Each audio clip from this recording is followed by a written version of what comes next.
all doing great. MJ, I'll do. I hope the weekend was good. How's life? How's the wife? How's the kids?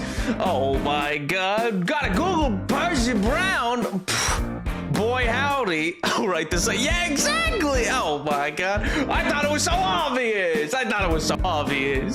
Oh my God. Yo, Edward, I'll do. Oh my God. Oh, we're playing Minecraft for NAPMAS. Does this mean I get a cozy Christmas build today? Maybe, perchance, it's possible. Yes. Yes, the answer is oui, monsieur. Oh my God, I hope you're doing well, King. I'm glad to have you around. I was gonna say, you're not normally able to be here on Mondays. Find that I'm working on Mondays. Yo, Ray, I'll do. Oh my gosh. Well, I'm doing my commission work, but not the other job. Hey. Well, Mr. Commissioner, congratulations. Oh my God, your music's loud. No, that doesn't sound right. Me with loud music? I don't think so. It's also deadly silent. What do you mean? The song's called Silent Night. Let's switch off the tolling bells, I suppose. Maybe that's a bit much, you know? Listen. Oh my God. I have a romantic partner now. Yo, congrats! Is this a continuation of the previous escapades? My gosh. Oh me, oh my. A holiday bow. Wrapped up all nice under the tree with a little bow. Hey, well, I'm congratulations, King. That's awesome. I missed much, but congrats. You know, listen, here on the Napoleon the 7th channel, you miss a stream and you miss a year's worth of details. It's crazy, truly. People's lives, they move so fast, and I go, wow. But you know, people come by when they got time, and that's the important thing, you know? Because you take the time to stop by, and when you do, I'm glad you're here. You know? Oh my God. But marry that, Miss, ladies and gentlemen. I hope you well. Me personally, I have been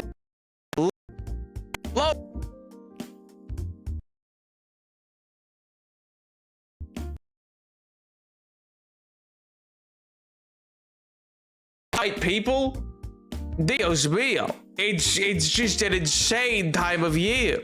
People are all over the place. It's so festive, but it's so enjoyable too, you know? Everyone on Nap's stream getting romance, but Nap himself. Okay, I'll have you know that there's a Minecraft villager that would take issue with that statement, sir. My good gracious. How dare you? It's pistols. Pistols at dawn. Oh my God. Tell me why Discord has a whole interactive follow Pip-Boy activity. Huh? What do you mean? Yo, I'll do Minecraft Monday, let's go! Minecraft felt the perfect way to kick off NAPMAS. What can I say? Also, I'm a sucker for the alliteration of a Minecraft Monday stream, you know? Something is broken, so I rejoined on my laptop. You got it, boys. Oh, we've seen him lately. You brought him flowers recently? Maybe. Don't worry about what I've been doing. Listen. Listen, that's not important. Don't worry about any of that, all right? Listen. David is having a wonderful time. He's living it up. He's redecorated right now, so he's been busy. He's been a little busy. That's all. He's redecorating. It's the time of year for it, you know? You gotta put up new decorations. You gotta change out the old for the new, you know, God Lang sign and all that, you know? It's a 3D modeled Pip-Boy. You can earn achievements and slot machines with gambling. On Discord? Like Discord, the message app, the messaging board app, the little server? Why would they have Pip-Boys for that? That doesn't make sense.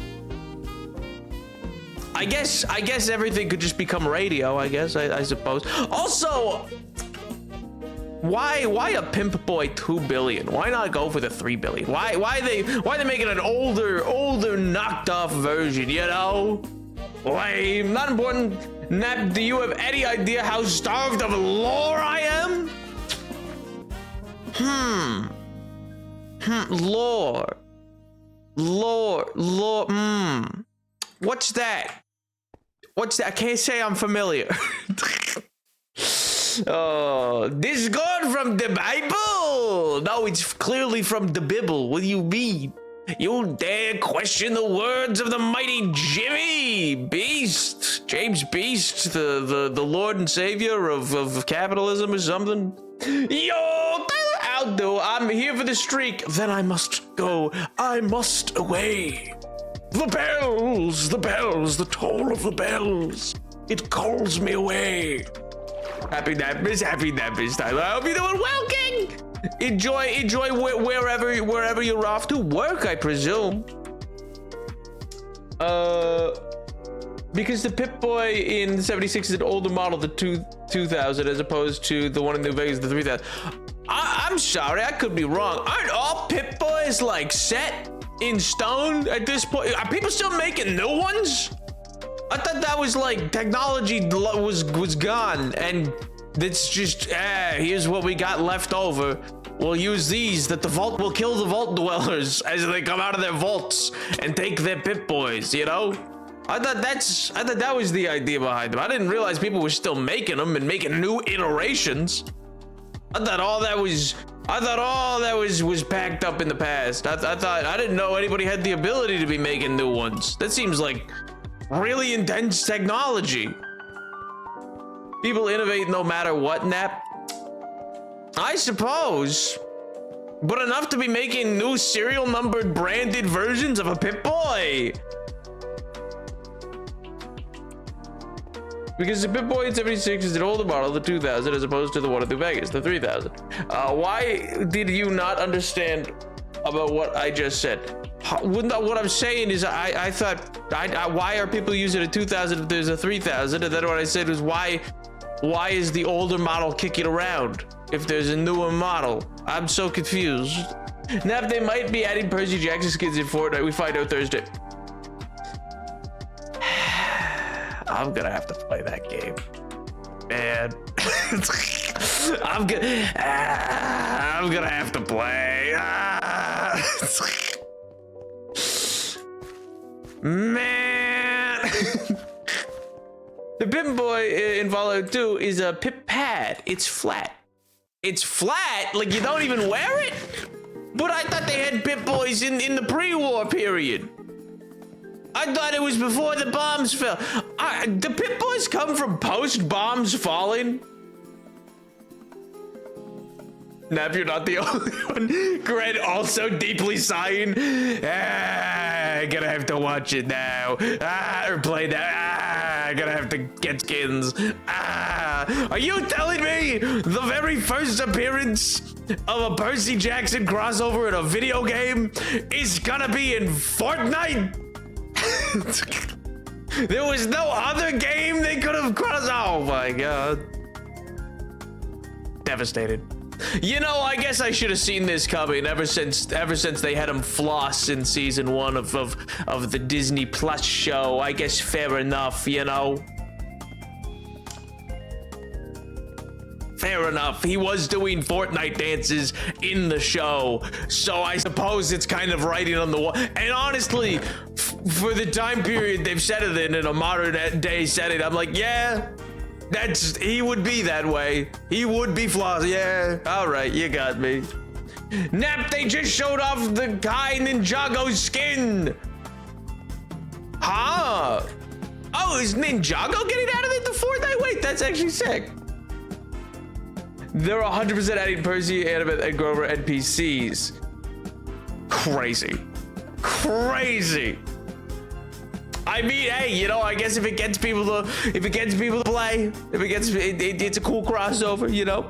I wonder if they'll do what Star Wars did, which was stupid, but like announced pivotal plot points for their movie in a Fortnite video game lobby, which, you know, most people who would watch the movie never saw.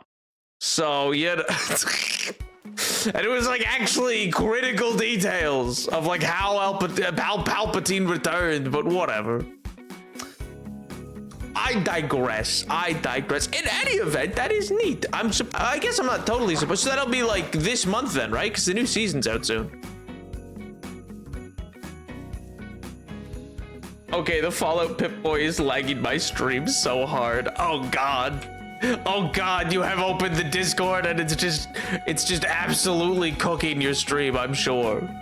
I guess anyone will sell out nowadays to Epic Games.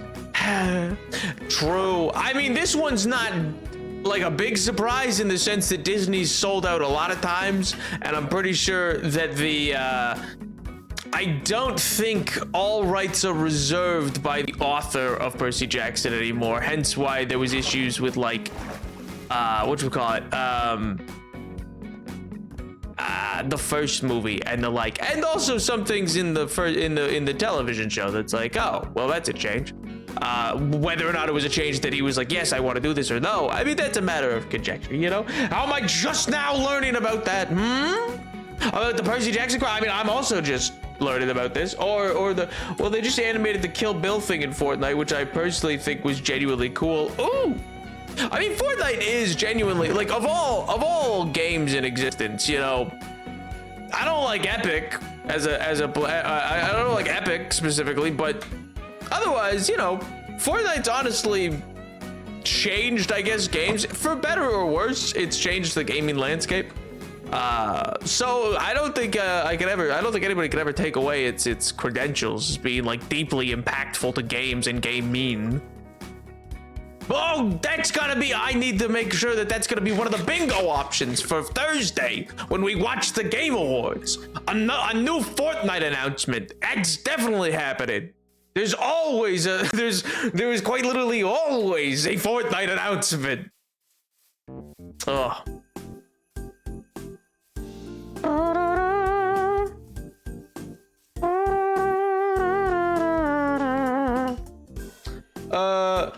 Oh, the Star Wars bit. Oh, yeah. How Palpatine returned is specifically detailed only in a one-time live Fortnite event, where like he's message across the galaxy, like in the text crawl of episode 9, where they say the dead speaks.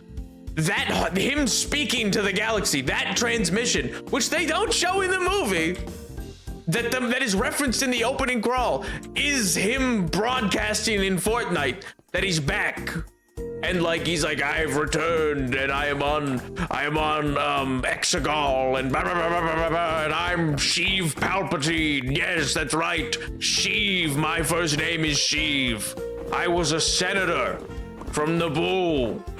Whoa. Oh, what a crazy little guy. How did he return? Didn't play Fortnite, don't know. I mean, his return is, I believe, canonically meant to be a ritual was performed during that Fortnite live event, and that let him return, like the events of that event, or the actions within that event the players take allowed it to happen.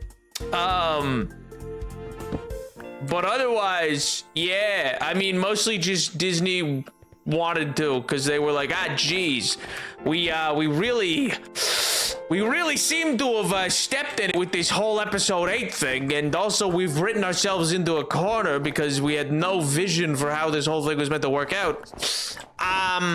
Let's bring back J.J. Abrams and I guess just, I don't know, do a plot of just Palpatine's back. So all of the original 6 movies are pretty pointless now, but hey, he's back. They got really mad about Steam putting the AI tag on game. Oh yeah, and then they were like, yeah, but gamers don't care about that. And it's like, okay, then why do you care that they put the tag then? Like, if you don't think people who play games will care to know that AI was used, then why would you care if the tag's there? You know?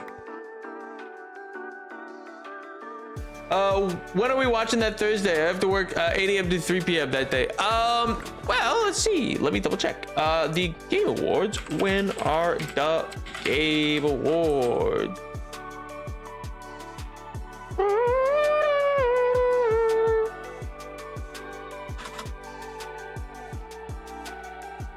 Yeah, okay. So they're at like starting at like 7:30 Eastern. So you know, it should be fun. It's an evening show. It's an evening show, you know.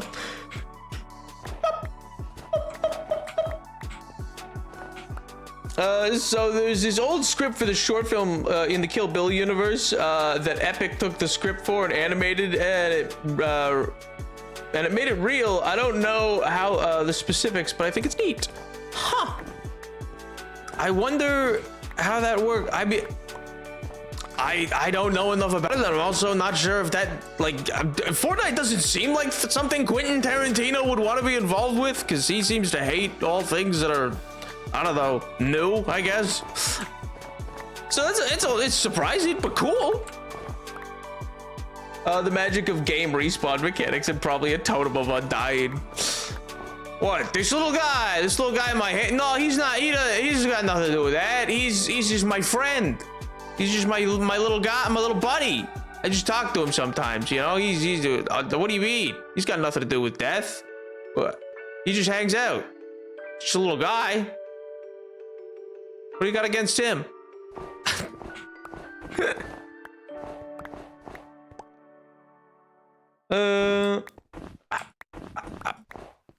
But yeah, so it's at 7:30 Eastern. So, and usually it's a couple hours or whatever. So we'll be live for, I'll probably either go live just before it starts then, I guess. So that I don't end midway through, because I don't know if I got the strength, to do the full, what would be like the normal 4:30 all the way beyond, you know? As far as I'm aware, I thought Palpatine's body was a clone hinted at during the Bad Batch of Mandalorian, and then they transferred the consciousness into the clone. I believe that is what they're going for now, yes. A lot of what is happening now, same with the Andor series and parts of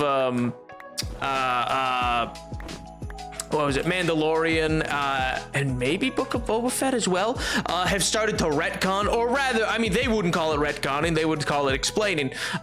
It's a retcon of what happened, because they would, oh yeah, maybe just the explanation being Fortnite, not great for the old Wikipedia, you know.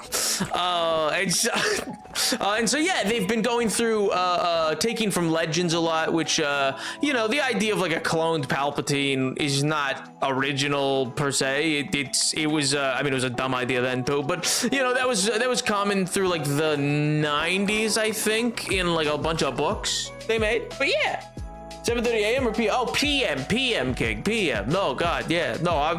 You think they're doing the Game Awards at 7:30 in the morning?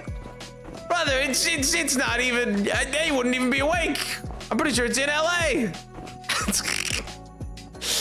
Oh, that'd be awesome. That'd be hilarious, actually. What if they just forced a bunch of industry, like, contributors in game development, be like, yeah, you gotta come to this award show. It's first thing in the morning. It's at the crack of dawn.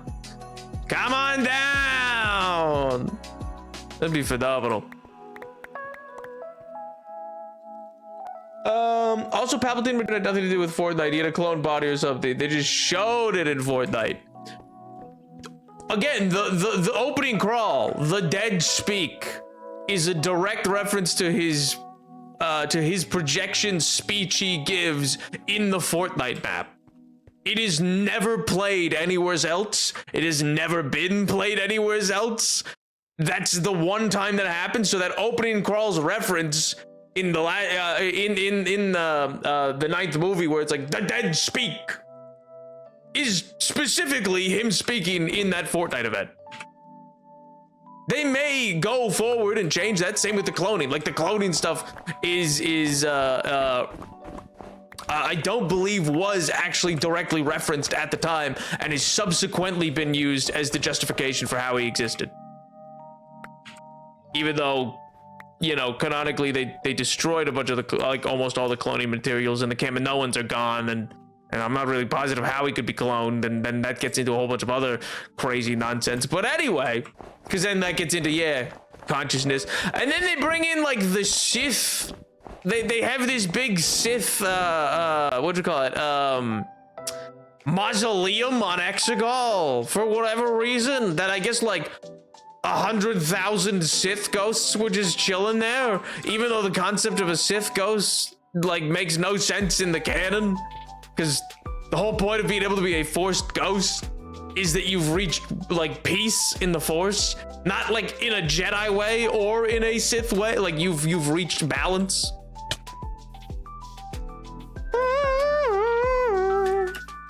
Yeah, they only showed that scene of the event, but the Fortnite player universe didn't have any effect on Palpatine. They just showed an exclusive scene of the event. I don't know what's going on in the Fortnite universe, King. I just know that it was a Fortnite event. All I'm saying is I don't think it's a good idea for a multi-billion-dollar movie franchise to hinge their opening sequence, where it's like, what do you mean the dead speak? What does that mean? Huh?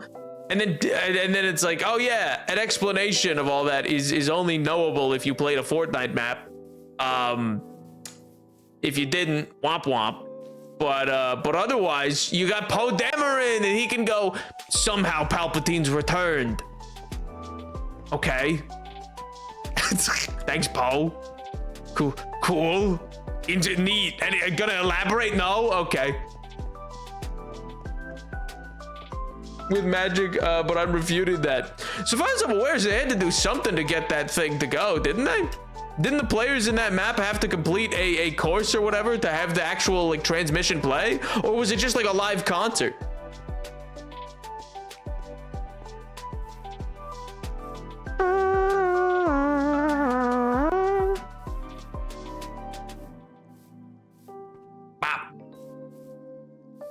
I just say they watched the scene on a big TV at a Fortnite map. Oh, okay. So far as I'd ever heard, there was, like, at the end of an event. So I would assume that means they did something to get the transmission to happen.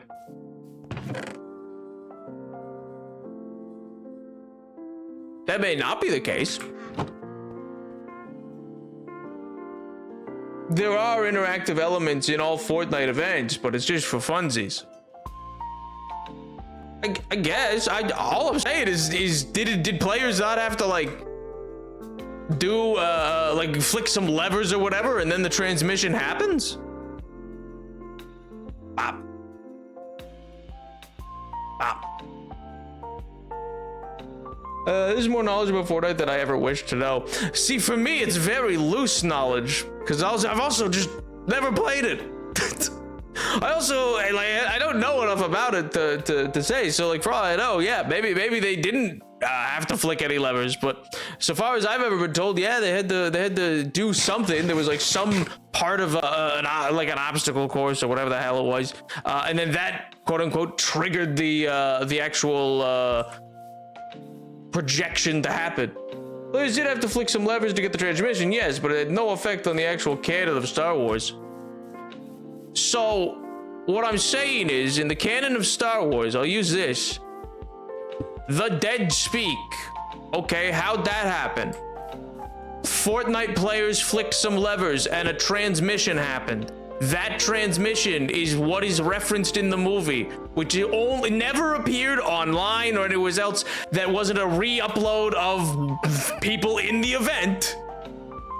So that means if in the event you flick levers, transmission happens, that transmission is directly referenced in the film, that feels kind of like, yeah, the players in Fortnite did something that directly was involved in the canon of Star Wars. Because there's no other way of, like, there's no other in-universe filmed way showing that people would know, like, why that transmission happened. Is it not nighttime? Oh, sun's going down. I'm not saying it's relevant to the Fortnite canon with their, like, banana guy or whatever. I'm just saying, in universe to Star Wars, they said the dead speak, and when they reference the dead speak, they're referencing a Fortnite event that caused a hologram to appear after players flicked some levers. Just because a movie is only shown in my home theater doesn't mean I personally affected the canon of Star Wars by pressing the play button. So I'm gonna use what'll sound like a pretentious word. In the diegetic world of Star Wars, in the universe, the dead speak is a statement of like, oh, a transmission in universe happened. How did that happen? Well, it only ever happened in Fortnite. So, yeah, it does. I don't understand how you're treating it like it's just, I'm gonna die. Listen, if you don't want to, like, look at it that way, that's fine. But I'm telling you, if they put it in an opening crawl to make it a canonical event that happened within the Star Wars universe that we know only happened in Fortnite, they didn't put it out as its own individual thing. They didn't put it out as like, oh, this hologram was also from Coruscant. His levers never changed the outcome of Palpatine's situation occurring. So what I'm saying is that they do in a diegetic sense. They don't in a literal sense. I'm not saying Disney would never have had... I'm not saying Disney would never have had Palpatine return in their script if Fortnite didn't do an event. That's not what I'm saying. I'm saying in their own canon, they said they canonized the message that went out and only in Fortnite, and then that message was directly from Fortnite. I don't understand what's difficult to understand about that, because there's no other alternative canon sense saying, oh yeah, the transmission, they may as well have just turned on the radio. I'm going to end stream. I swear to Christ Almighty. They just turned on the radio. You're looking at it as what literal people are doing, not in the universe of Star Wars. Diegetic, meaning in universe. If a piano in a scene is played and it shows no one playing a piano in the room you're in, that is a non-diegetic sound piece because it's piano layered over top of it. If they show it and somebody in the background of the scene is playing piano, that means in the context of the story, that is where that sound is coming from. In universe, the transmission of Palpatine returning is the dead speak, referenced only in the opening crawl. That transmission occurring in Star Wars is kicked off by what happens in that Fortnite event.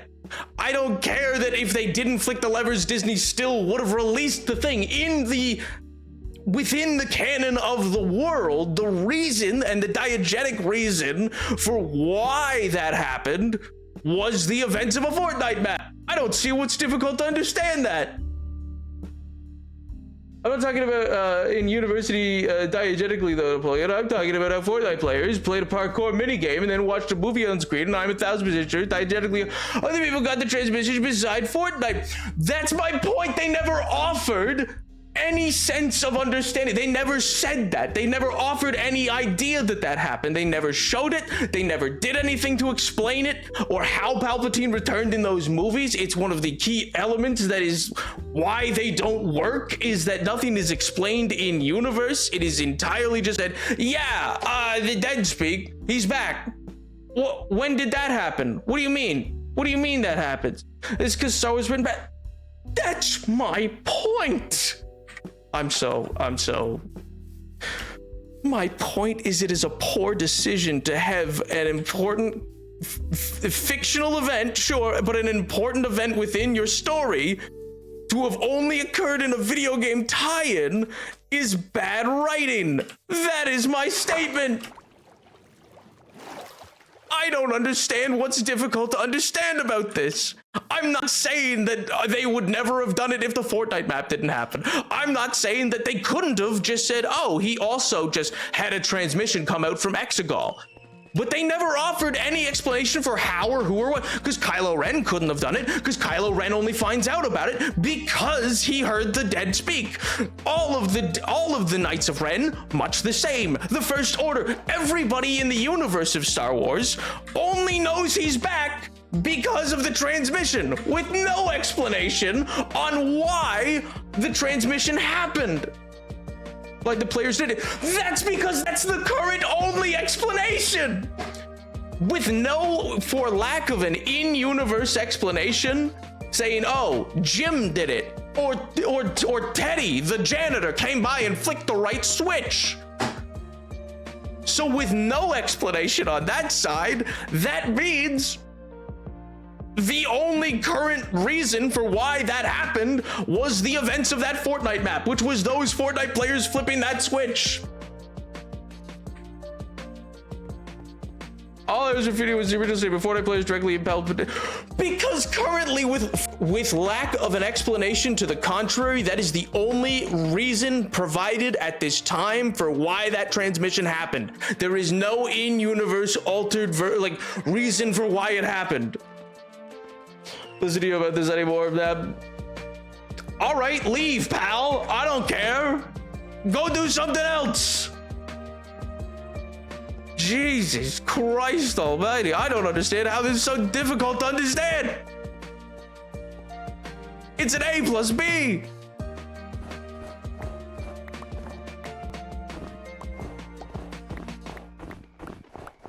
I'm gonna start telling people we did this special act.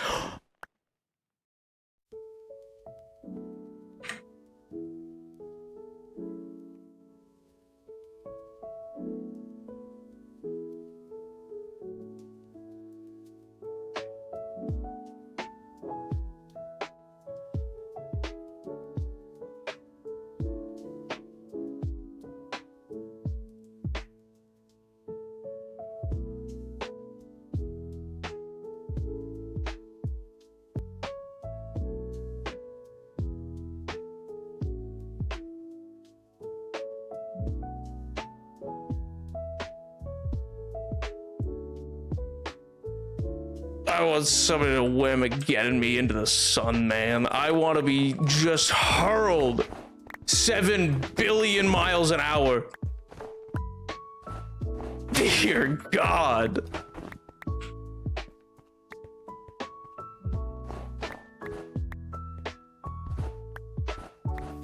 Also, I don't watch Star Wars. I know! That's why I'm not sure why you are arguing with me on it. I don't understand your side of this argument.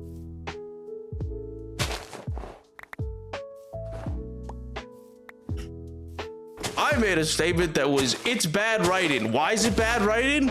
Because there's no in-universe explanation that's not Fortnite did it. Therefore, the current in-universe explanation is Fortnite did it, which makes no sense. That's what makes it bad writing. Not that there was a transmission, but that no in-universe explanation. Whatever, man. I'm gonna just... Oh...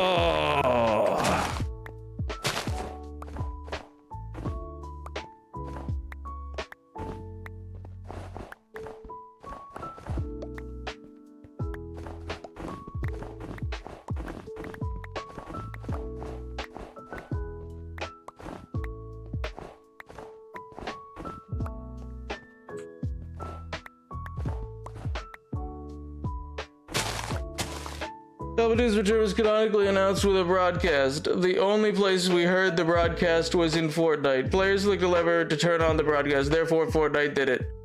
Yes! I don't understand what's difficult to see there. I don't know what you mean.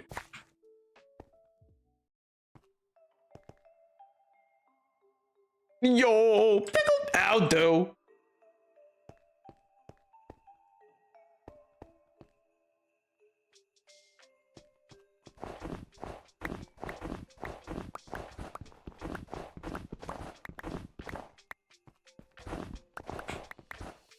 I'm gathering up snow to build a snowman is my current life goal.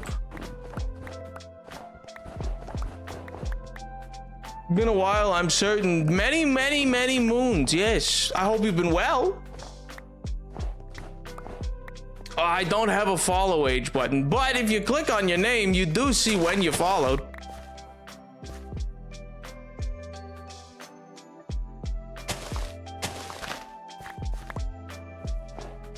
Bop, bop.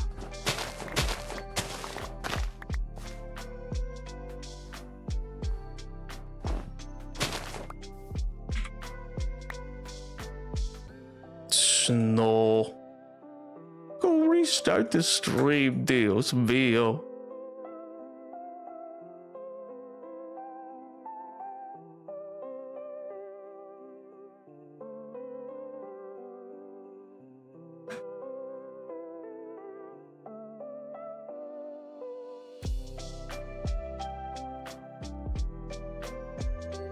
Taking care of myself, now that the chaos fully contained me. Hey, good, I'm glad to hear it, dude. Self-care is an important kind of care. How about Pip Boys? What about them?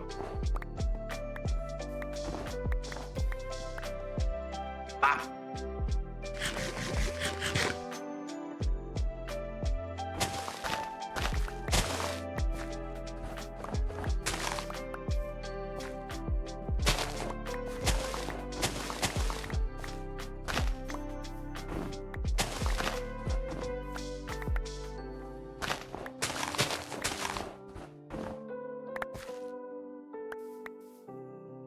You were asking earlier why 76 used an older model. Yeah, I'm still confused by that. I still don't understand why.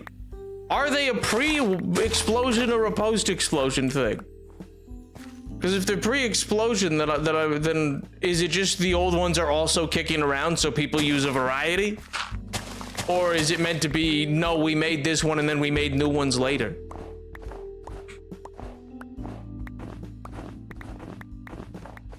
Either works. I'm just curious. So far as I was under the impression is that all Pip Boys came pretty well either from like scraps people found in the immediate fallout, or like, what was it? The oh yeah, Vault Dwellers. Vault Dwellers would come out with them because I guess Vault Tech equipped everybody with a Pip Boy.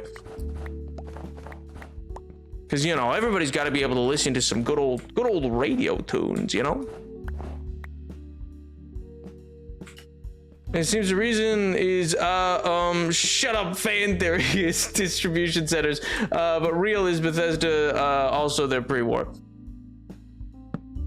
Okay, so I guess, yeah, it can make sense. Like, it makes perfect sense if it's just like, oh yeah, there was a variety, there's only a limited number, and new ones aren't getting made. I was just confused if new ones are getting made, because that seems like a really complex item for, like, just nothing nobody's to be able to still be making. Pop, pop.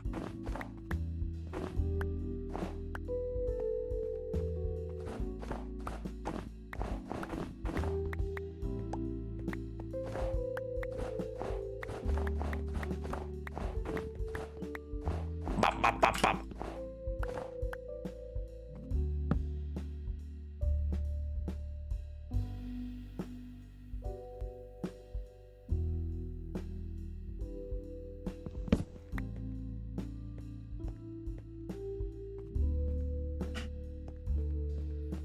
Then again, I guess they do have the whatchamacallit.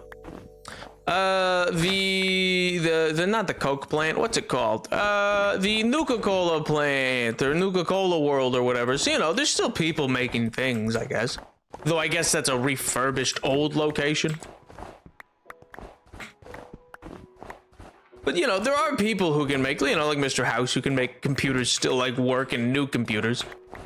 Out of old bits, I suppose, which is actually kind of one of those things that, for a lot of for a lot of historians and the like, is currently a matter of debate in the real world as to whether or not we could ever bounce back. You know, in case there was some sort of like global not apocalypse per se, but just like if we were ever, you know, Dark Ages blasted back to the Stone Age type deal. Like, oh yeah, could we ever like get back to where we are? And the current answer is kind of just like no, probably not. To a lot of historians, a lot of historians and geologists and the like, basically it's just a whole. The whole issue would be, well, yeah, but you know, most of the precious metals that we need to like do the return, like to have the Iron Age happen again and rediscover like alloys and stuff like that, isn't surface level anymore because we've mined out all the surface level stuff. And because there's nothing on the surface, it would be incredibly difficult for new humans to figure out how to get down to the old stuff. Same reason people still have iPhone 10 even though iPhone 50 now. Yeah, that makes sense, I guess. Well, I'm more just talking about it being like a post-war, like a 200 years into a post-nuclear apocalypse. Bop. I'm still on the Samsung Galaxy F20 FE, and there's an F25 FE 5 years later. So, you know, hey, fair.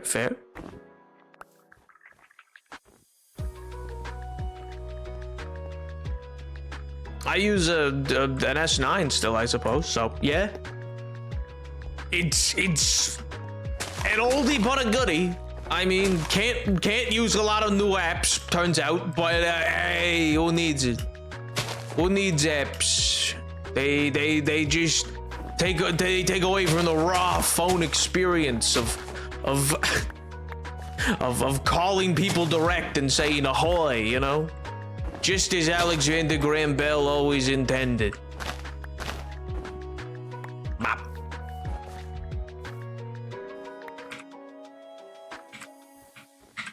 How many? I'm gonna need probably just one more stack after this, I think. Because I don't think I need that much per se.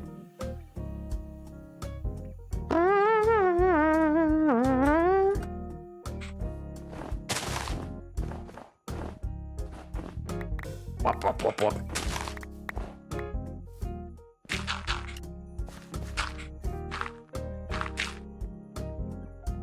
3000 and the 2000 have different distinctive builds, so I guess it's a personal preference where you want the buttons and the knobs and stuff. Yeah, I guess that makes sense. And you said one of them's a tablet?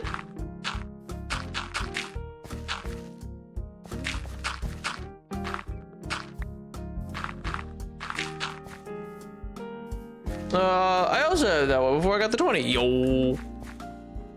It's a quality choice, you know. It was sleek. They don't really update it anymore, but you know, who needs updates? I designed a new type of bag pocket. Wish me luck. You're designed a new type of bag pocket? What do you mean? Like a new place for it to be on clothing, or like a new? You've cracked into the pocket industry and you're just inventing a new form of pocket. I don't even know what that means. Or what that would be. That'd be sick though.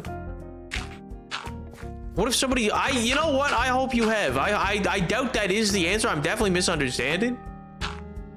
But boy howdy.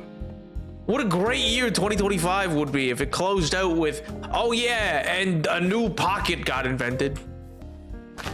I mean, there's been a new pocket in forever. I don't know, not since Polly. Stupid joke.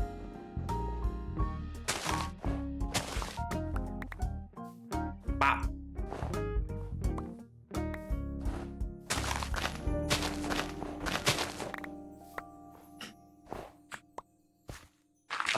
Bop. So design is going to be inspired by cargo and patch pockets for a modern look. Ooh. A new, modern, bold, avant-garde pocket.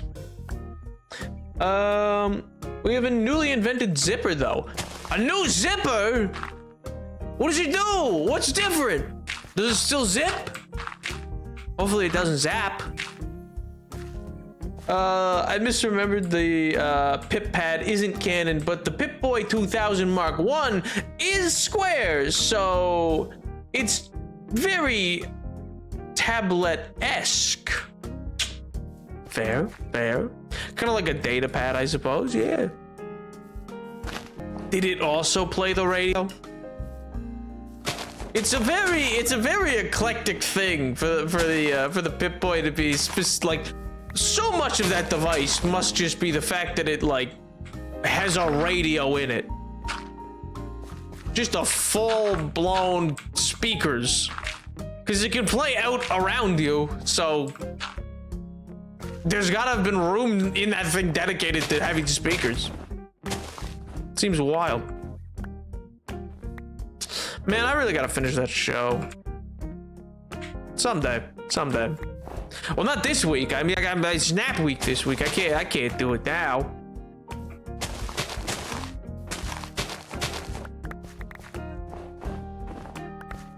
Whoop.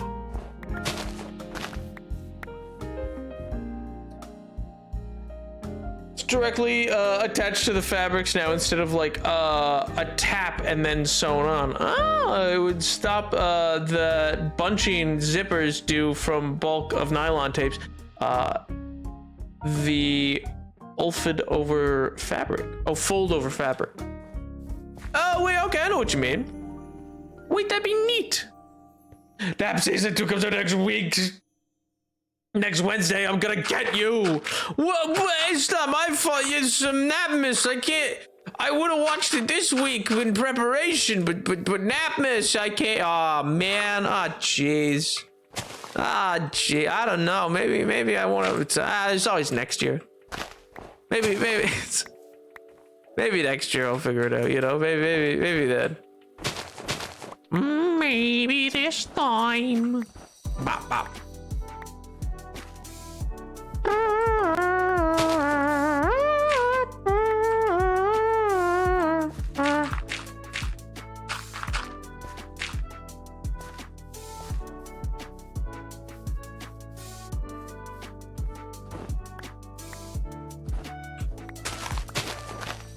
Up, up.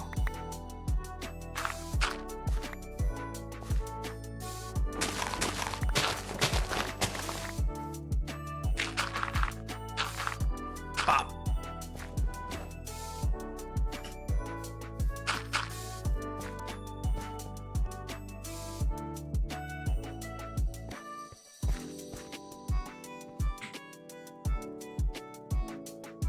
This should be, I think, enough snow. And then I just really quickly have to grab some nether brick, which I think I smelted already up over at the furnace. And then we should be good. I think. Up, up, up, up, up.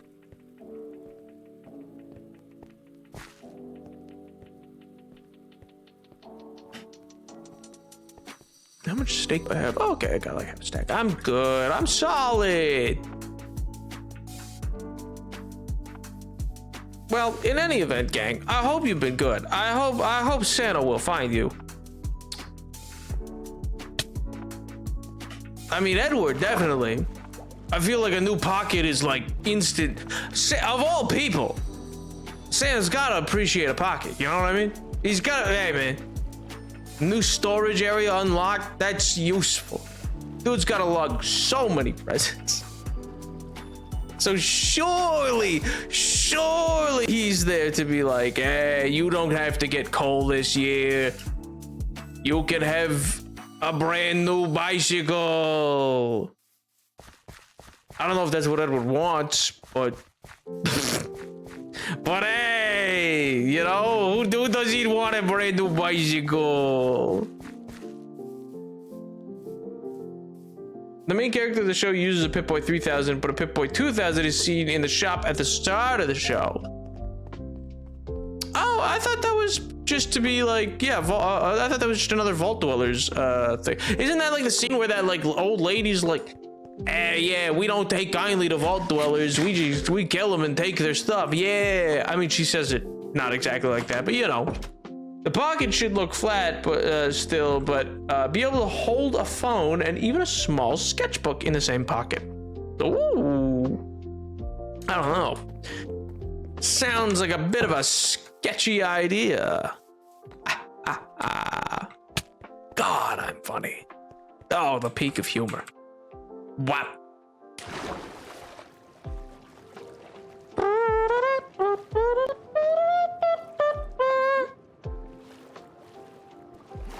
There was clearly a Pip-Boy from the vault from a different region. Yeah, because I think that was the whole cool beat of bright-eyed, bushy-tailed vault dweller coming out, and then the surface dwellers being like, "Yeah, who said we wanted to be saved? Hmm? Also, what's your plan for all of us in that great big new world you're playing? And I don't think Lucy or Susie or whatever has an answer. As a matter of fact, I think she's like, it just kind of trails off.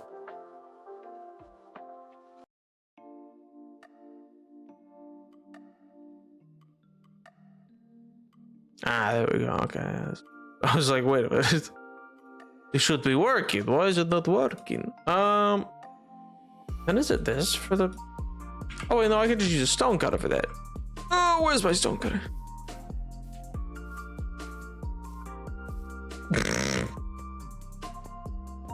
I chose to follow him. Once more into the breach, you know? What can I say? They don't all land. Sometimes the bits, they crash and burn like a mid-century airplane, you know? Which mid-century, that's up to you, because Boeing keeps losing its doors, so who's to say? You know, maybe they're all gonna crash, but who knows? Air travel, baby, it's the future. Someday they'll bring back Zeppelins. I like to think that that's what's happening. I like to think this is a proof of concept that Zeppelins are simply going to be the superior form of air travel in the future, because you don't gotta worry that, like, they don't pressurize it in the same way, so you wouldn't have to worry about, like, gee whiz, my Boeing door got ripped off mid-transit and 7 people were sucked out, you know? Have a better track record of landing, to be fair. Then Zeppelins? Oh, one of them blows up. One of them blows up in a horrible ball of fire, and suddenly they're all a problem. My God, that's just what Big Plane wants you to think. All right, listen, that's just they don't know what they're talking about. Big Plane doesn't know nothing. They just want you to be scared. To be spooked. When the Zeppelin is clearly the slower but superior travel form.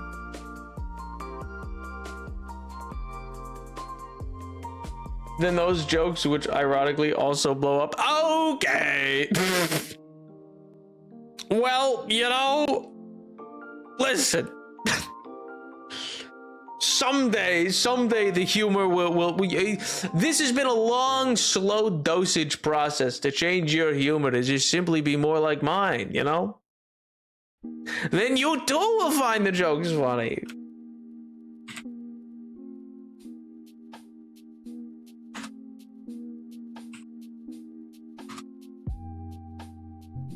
Hindenburg George was an outlier and should not have been counted. Exactly!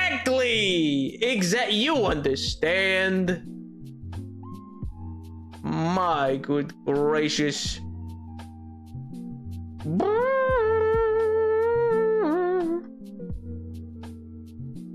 57 and 59? What about 58? My gosh, yo, got joke number 57. Let's see what we got. I bet it's gonna be a real winner this time. For sure. Of course, it's gotta be, you know?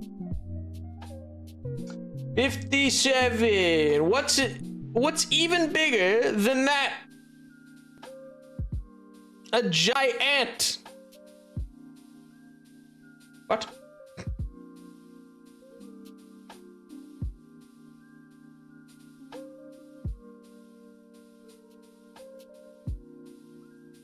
Oh, that if without 56, joke 57 does not make sense in the slightest. Joke 56 is what is the biggest ant in the world? An elephant. And then joke 57 is what's even bigger than that? A giant. But how would I have known that on its own that joke doesn't stand? I want a refund. I want a refund on this book that's from, I don't know, I think like last century. I demand, I will speak with you, Hinkler Australian Book Publishing Company. I'll have you know, I'll go to the ends of the earth, to the down under. I will have recompense. Anyway, joke number 59. Where do ants eat? A restaurant. So funny. Remember, chat, Nap has a will to live, and Boeing does know where he lives. Hey, listen, goodbye. They'll never find me. They would never. What? You think they're gonna come to Nunavut? I don't think so. Only charter planes come out here. Hey-oh. Nap, are you aware your showbiz has been on screen the entire time? I assumed you turned it on last stream when we were murdering and killing. You know, I wasn't. But you know what? He can stay there. Oh, actually, you know what? I just recalled. I wonder if this will.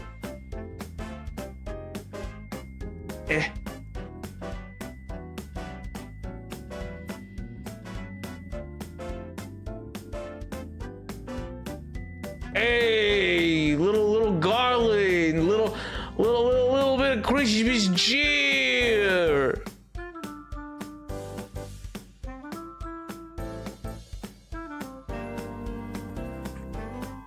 Hey, a little bit of Christmas cheese, so Christmassy. Look at him.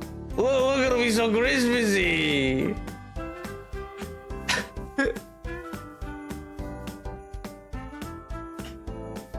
Okay, Orpheus, the joke is you moved lately and therefore have not traveled with an address on record.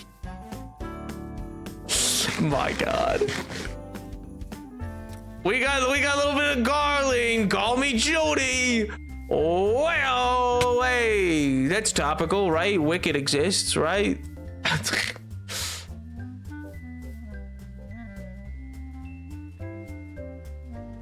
We needed that placebo. True, honestly, the expertly removed white space. What do you mean? It's beautiful. It's a beautiful, beautiful piece of. Look at the lights are twinkling. It's a beautiful addition to the stream. Truly, it's not at all an odd and glaring side piece. It's entirely objectively cool. Do you want to hear some truly confusing, unfunny jokes? Read any website written post-AI craze. I read one about train puns, and they weren't puns. They weren't jokes. There was genuinely nothing there. You're saying that train left the station? Way up! Somebody bring me my figgy pudding. I don't know what the hell it is, but... Somebody bring me figgy pudding, and it darn well better have that egg sauce or whatever. I love the decorations of that. Yay! I was like, oh, these are really, really ostentatious. And then I was like, but they're fun. They're whimsical.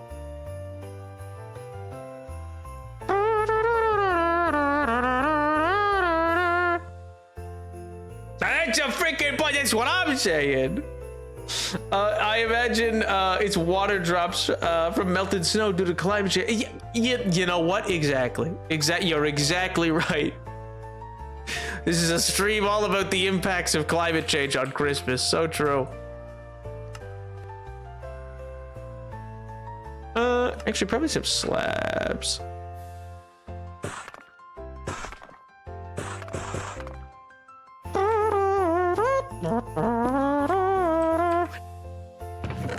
Oh, you know, it'd be great. I wonder.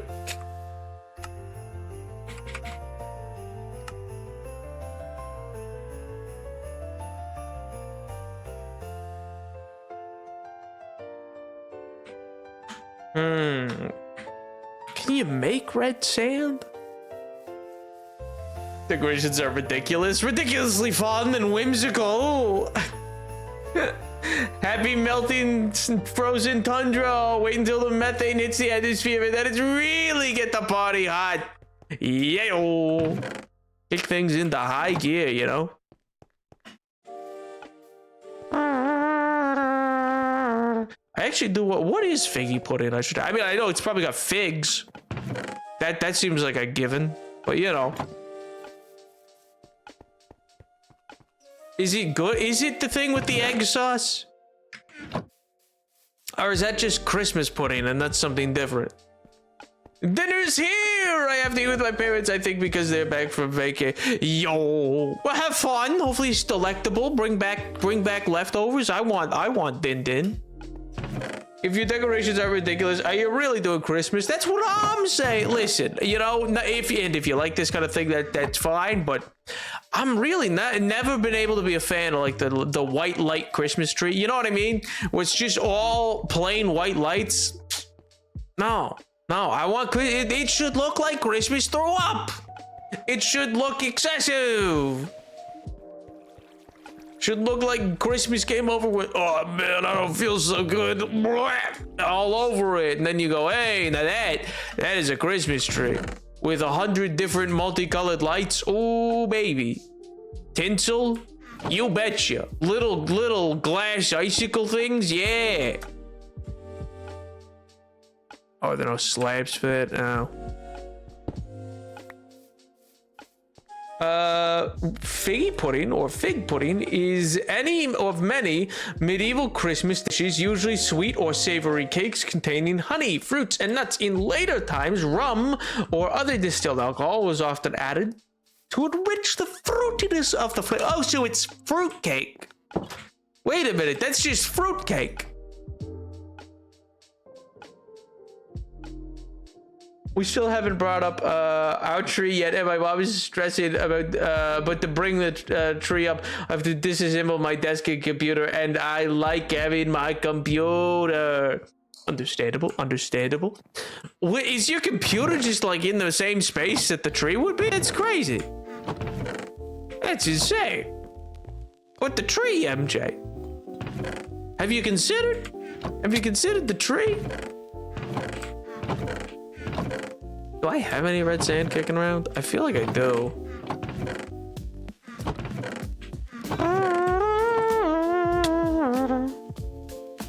The white Christmas tree. I associate white Christmas trees with white cis gay men in the mid 2000s. Is that what? Ha! Oh my god. Silver tinsel mandatory. On which one? Like normal Christmas trees or on the white non-colorful ones?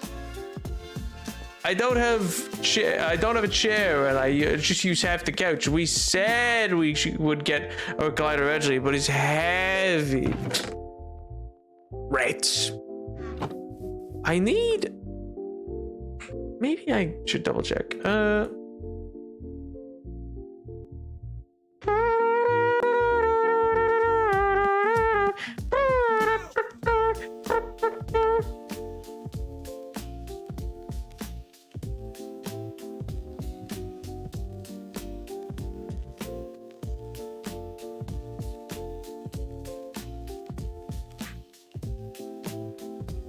On the white ones. Oh, okay, that makes sense. Okay, BRB. Sure thing.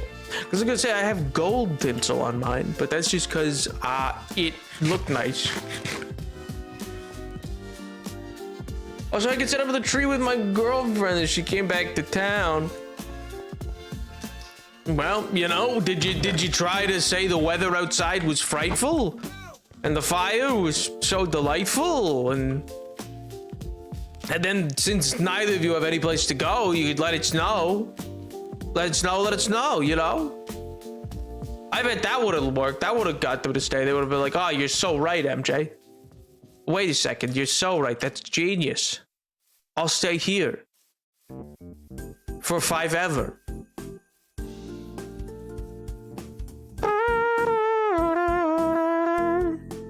Oh man, I am glad. So many people are in the Christmas spirit. It's which I wasn't sure. It's been a rough year, so I was like, I wasn't sure if people would be as happy and excited. But it's fun to see so many people still be like going out and around and not just decorating and celebrating, but like trying to do the whole lift spirit type bits. I will say, by the way, still have not been obliterated by Whamageddon. Let it be known. I am still the last man standing. I don't know if anybody else got by Whamageddon, but Tyler got immediately or something, but I don't know how. It kind of seems difficult. It's Christmas time. It's a Christmas wonderland.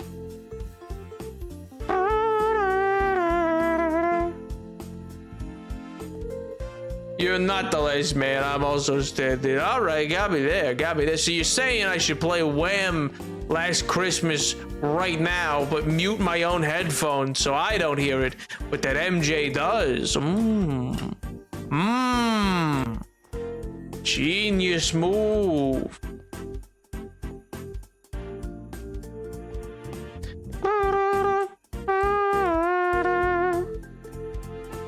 I nearly lost it at a Christmas fair, but I did before they played this song. And next up, Last Christmas by Wham! Get me out of here! Get me out of here! Gren shoves somebody to the ground. Some poor old lady like, what? What was that? I love Wham! Ah! I don't know why I didn't continue the old lady voice for the yelp. I don't know why I switched that, so she went, oh yes, what's going on? Oh!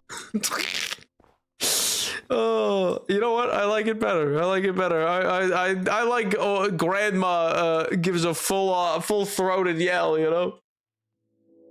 I live in fear every day. I saw my old online friends playing it every year, but experiencing it myself has made the season so difficult, so tumultuous, so threatening.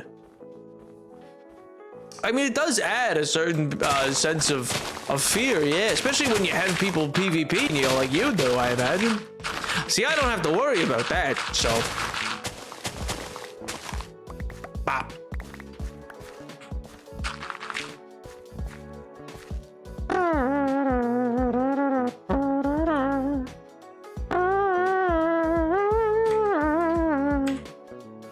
I think you should probably work with just 2.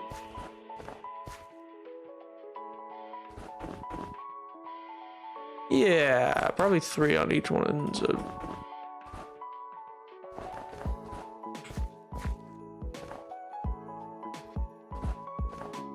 Bop, bop.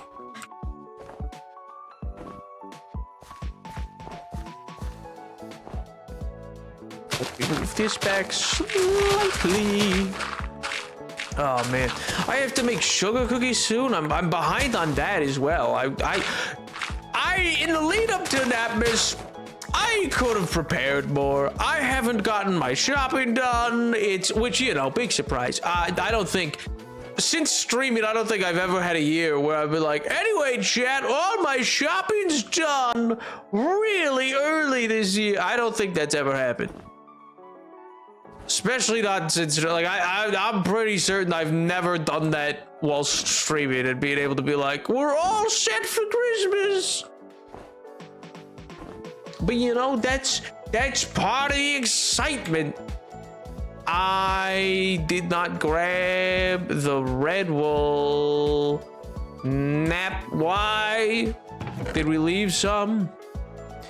No, of course not. That'd be too easy. Did we leave blank wool? No, of course not. That'd be too simple. Well, it's not that far, I suppose. Bop, bop.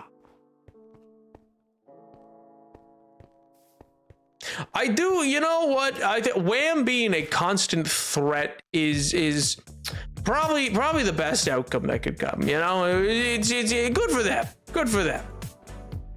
I mean, one of them's dead, actually, now that I think about it, but good for them. I can't really remember any other song by Wham, I guess. Oh, wait, did they do, is Careless Whisper Wham? Or is that a different 80s band?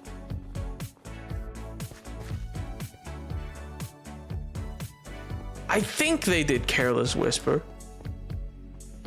I feel like that's like their big #1 hit. Or I'm seriously underestimating Wham and they're actually like a deeply prolific group. I don't know.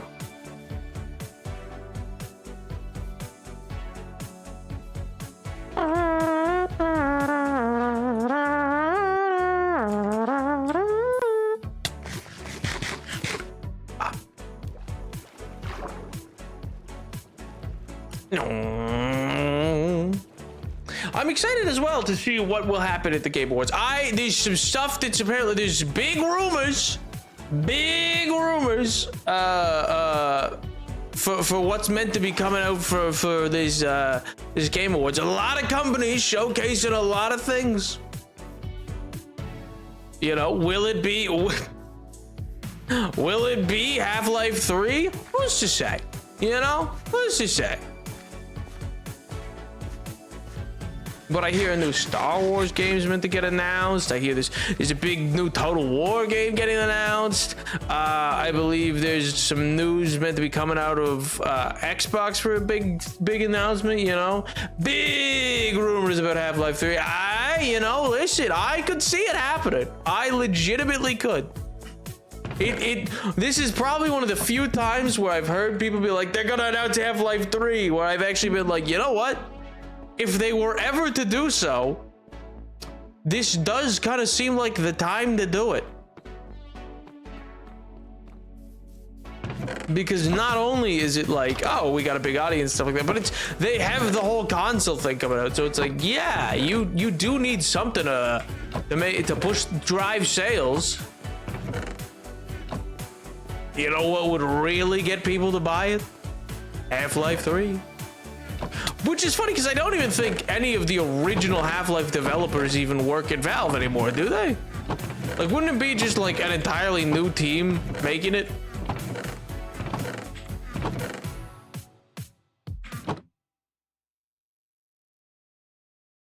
It's like no shot any of the originals are still there going like just ticking along like, oh yeah, time to finally launch the game.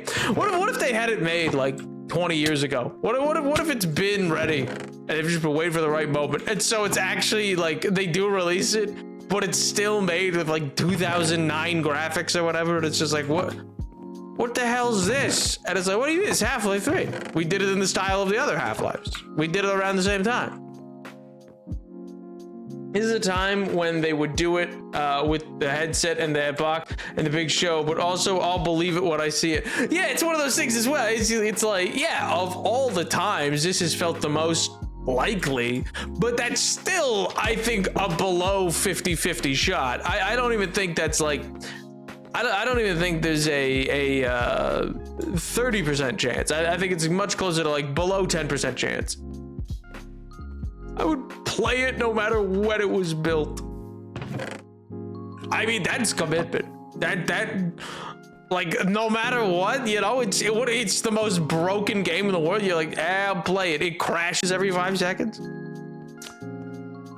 Man, oh man, Gordon Freeman's got a chokehold on people. I can tell you that. Him and Mr. Business, whatever that guy's name was, the guy who had a voice actor say something and then people got mad at him or whatever.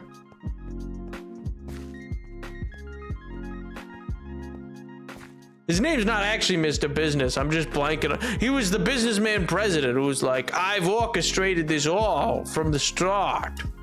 You never had a chance, Mr. Freeman. And you go, no, come back. Come back here, please.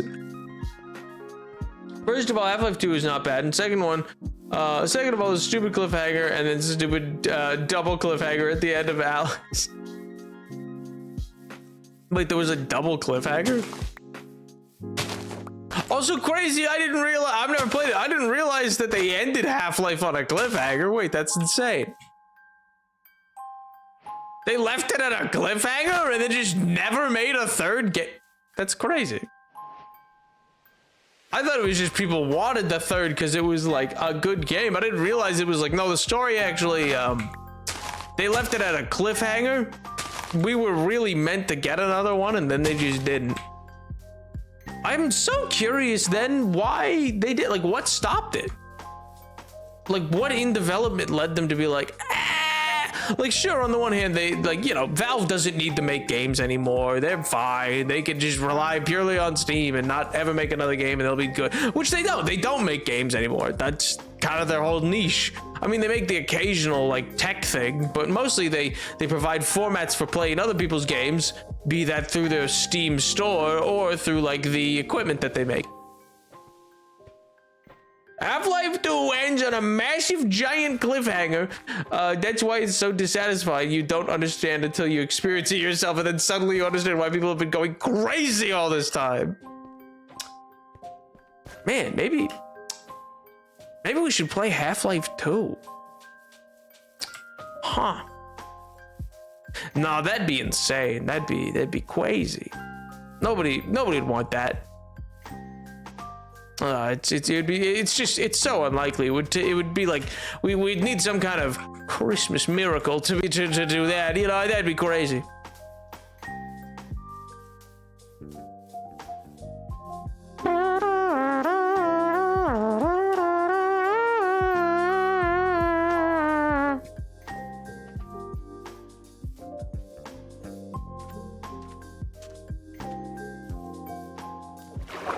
It's spoilers for Alex, but then Alex is a prequel, and it's by retconning some of the plot and dropping you at the exact same point as 2, but with some different point. That's crazy. They doubled down on the, oh my god. You know what? Respect. They doubled down on the cliffhanger. They were like, yeah, no news. Oh well. That's an insane joke. I respect that so much. I respect that they literally were just like, oh, do you think you're gonna learn something new? You're wrong. Womp womp.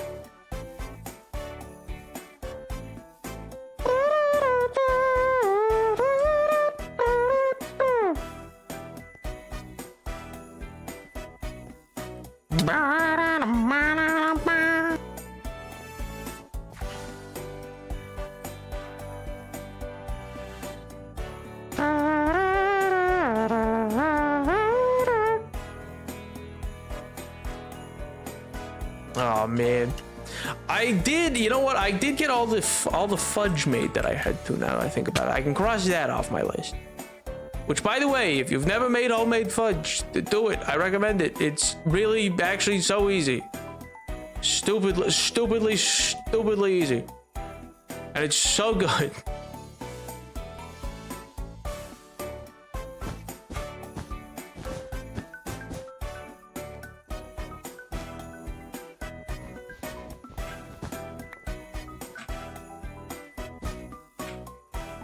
Maybe. I don't know if I'll keep that one.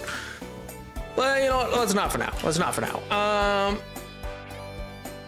So much different when you experience it yourself. You notice that everyone sees the memes ever since the game came out, and haha, funny Half-Life 3 comes out. But once you play the game, you understand.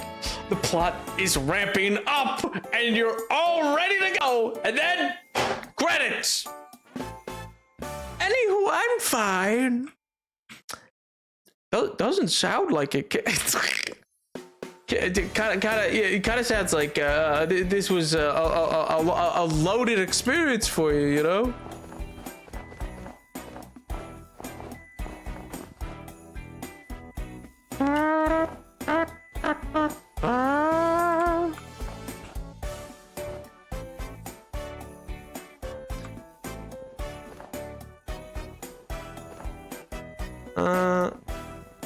Actually, if I break those two.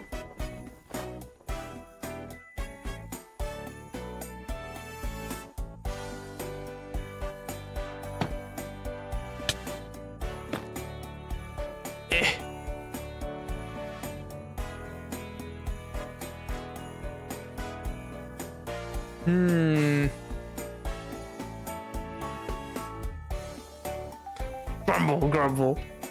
I mean, it sounds yeah, I don't know. It kind of like I guess Portal 2 at least got a fulfilling ending. It didn't feel like a total cliffhanger. So it's interesting to know that the of Valve's game, like Half-Life, is actually one that people have been desperate for the sequel because they never even got their conclusion in the first place. That does make it a bit more poignant for them than like all the other things. Because for all the other games, it's like, yeah, another Portal or like another Team Fortress would have been cool because they're good games. And it's like, yeah, another one would be great.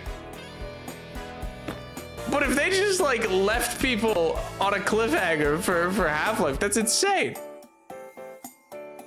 The poor fiends who have just kept the faith for what, like 100 years, basically?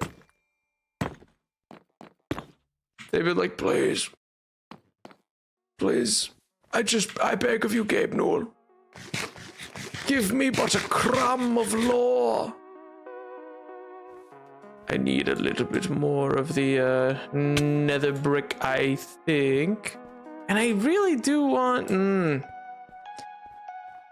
I need some buttons.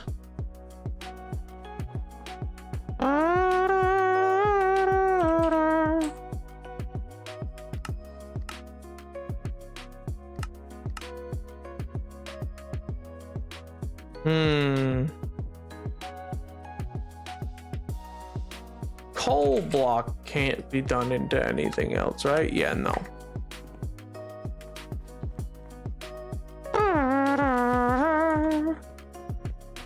Mark Laidlaw, who hasn't worked for Valve, is a long time released his version of a script for Half-Life 3 on his blog and a very non-con, and he has no sway on Valve anymore, but I'm very content to take it until we something more concrete release.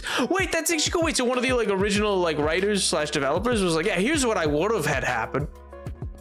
That's neat. Wait, even if that's not like what ends up being the canon, that's a cool thing to have.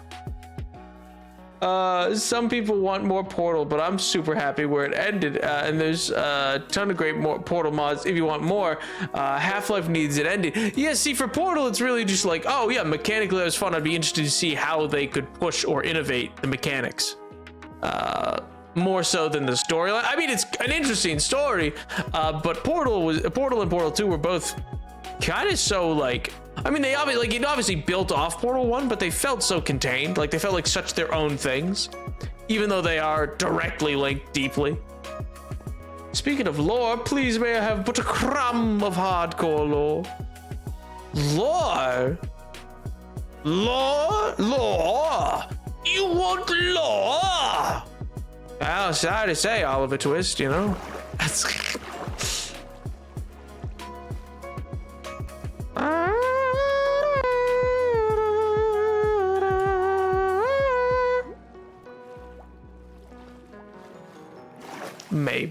Maybe, who's to say?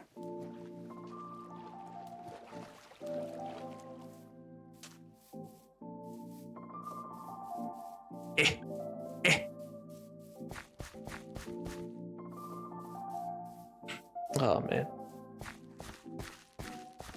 Well, wait, I should ask actually. So MJ, you don't, but does anybody else have their tree up? Is everybody else ready? Have you decorated? If not, well, like, are you going to? Are you excited? I get to go get some cool cider after this. I get to go hang out and in Nunavut there's just some places you could go to go get some hot apple cider alongside like some cool little cinnamon toasted cinnamon foods and stuff like that are really nice. And you could take them to the to a park that exists somewhere in Nunavut, some park. You know, vendors, they love kicking around, you know, they love hanging out in just random places like random large parks, you know.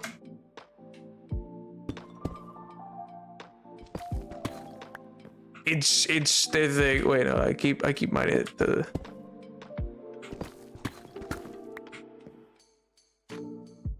there a button for this? No. Okay.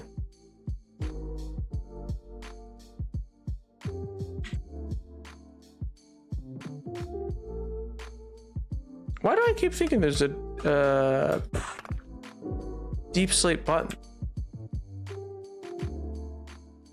Is it Blackstone? Is that what I'm thinking of?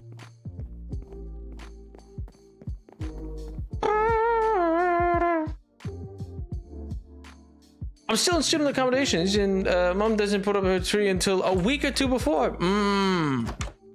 Pragmatic. That's probably the smarter thing to do.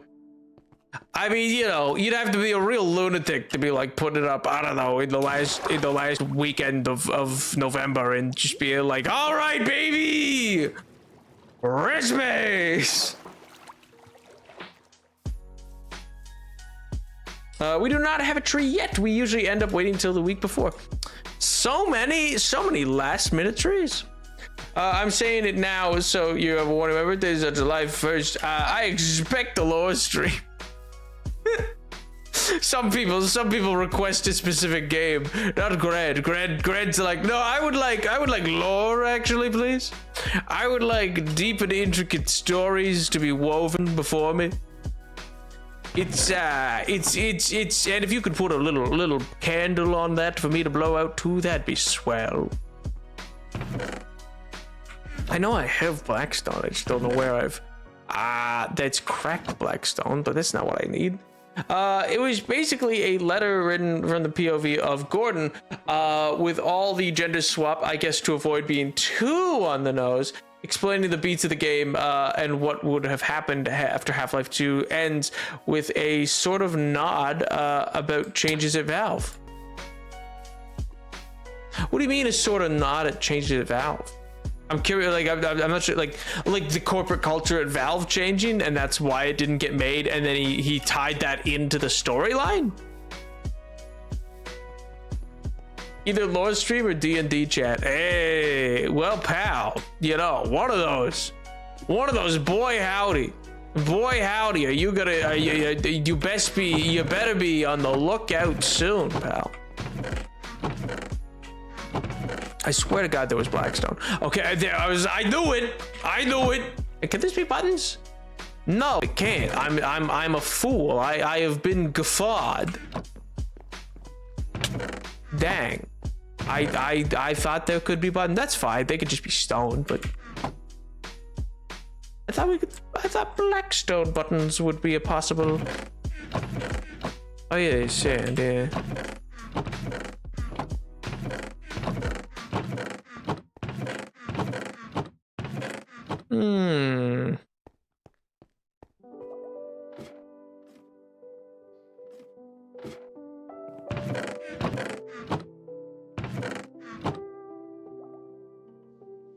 Layla regrets publishing Epistle 3 because now people know it, and he regrets causing problems for the current people at Valve, and now, and I know the fandom is really split on it, but personally, I like it. Oh, that's sad. Oh, I see. So he's a little sad because he put this out, and then he's like, oh, wait, this put a spanner in the works for people at Valve. Ah, jeez. Yeah, I can see the internet not taking it in stride and absolutely being like, yeah, see all the horrible modern devs at Valve. They could never possibly understand. Oh, God.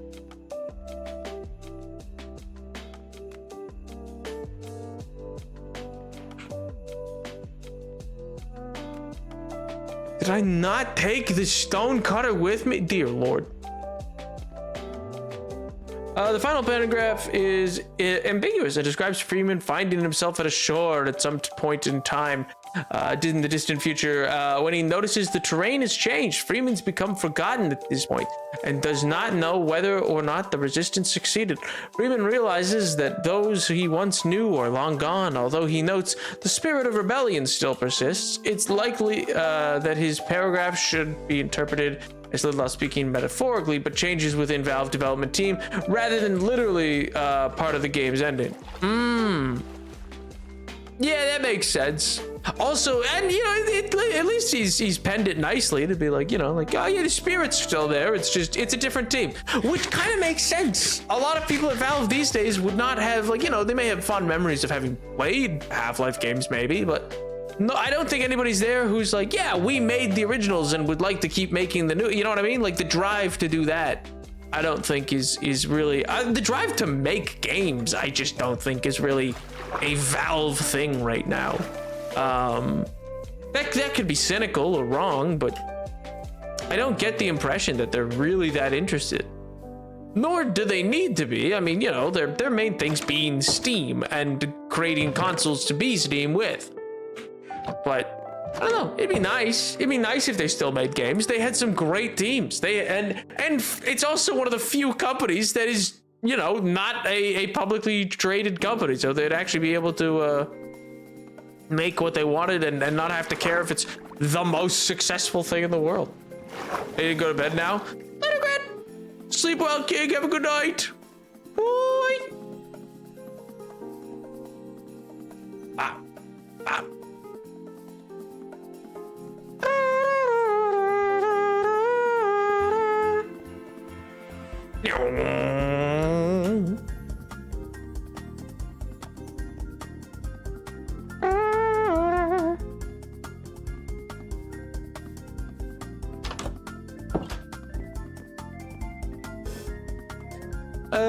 Perfect. That's what I needed. That's all I needed. It's a carrot nose.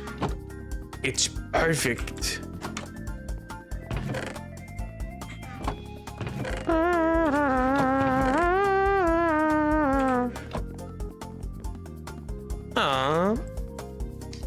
I mean, it's the same way though that, like, I don't know, they did do another Left 4 Dead. It was not called Left 4 Dead. It was Back 4 Blood or whatever.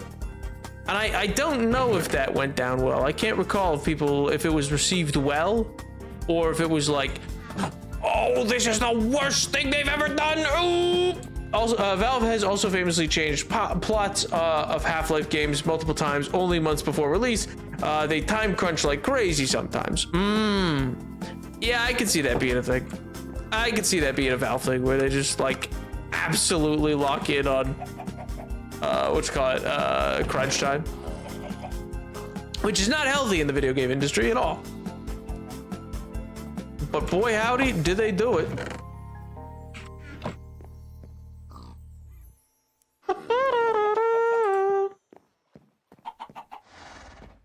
Not a thunderstorm.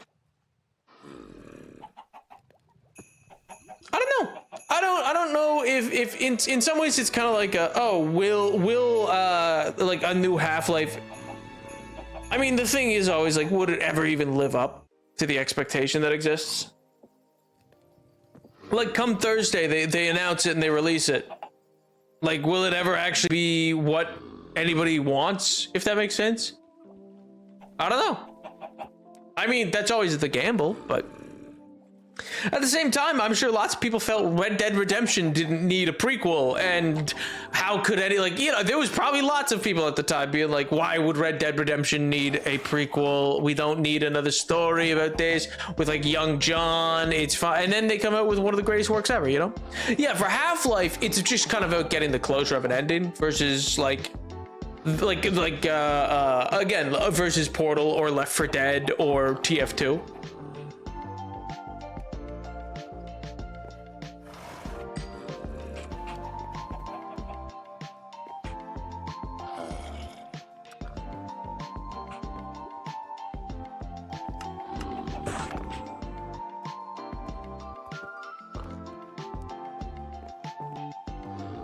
But it's interesting. I wonder, like, at this point, I assume Gabe Newell would also have, like, basically zero desire to have input on it. So it's like, you know, at that point, when nobody original is still involved in the story,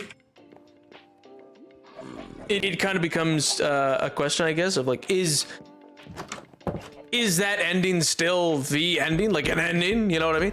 Like, I don't know, I actually wonder now if that would cause a schism of, like, if they make a different ending from what that guy wrote, and put out in those letter forms, if it's like, yeah, but they weren't the original team, so this guy knows the real ending, you know what I mean? Where it becomes this,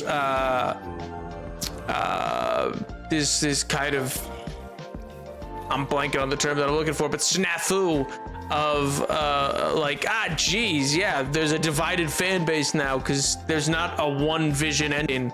There's two, one from the people who used to work on it and one from the new stuff, which happens a lot in gaming. I mean, that's like the God of War stuff where that absolute just I don't know, grognard of a man that made the original God of War games who hates the new ones because they made Kratos soft and a dad and could they do that? Meanwhile, it's like, yeah, they told some of the best stories in games, but alas, that's kind of that does kind of have that's the same. Or the guy from Fallout. Speaking of other games, the guy from Fallout who has that YouTube channel, who I think he's also critiqued the direction Fallout has taken both in the show and in its games recently, right?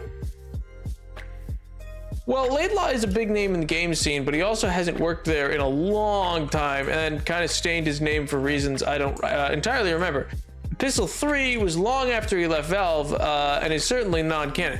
Oh, no, I don't think it would be canon. I'm just saying that no matter what Valve does now, I do think it will always have that kind of political football of like, geez, yeah, there's two versions, one of which was from the guy who like originally worked with us or with the original team on the game, and one from all new people. And you know, this schism between the fan base would probably exist of which ending is accepted as the quote unquote true ending if they didn't make some knock it out of the park. Like if they make a Half-Life 3 and it's bad, then you'll definitely have people be like, I don't accept that. I mean, you got people who are like, I don't accept that this new weird Marvel movie or this Star Wars is not my canon. And you go, brother, it's what do you mean? They made the movie, they made the thing. It's how it works. You meant to? Do you think they're gonna just retcon the whole thing? People be wacky, you know.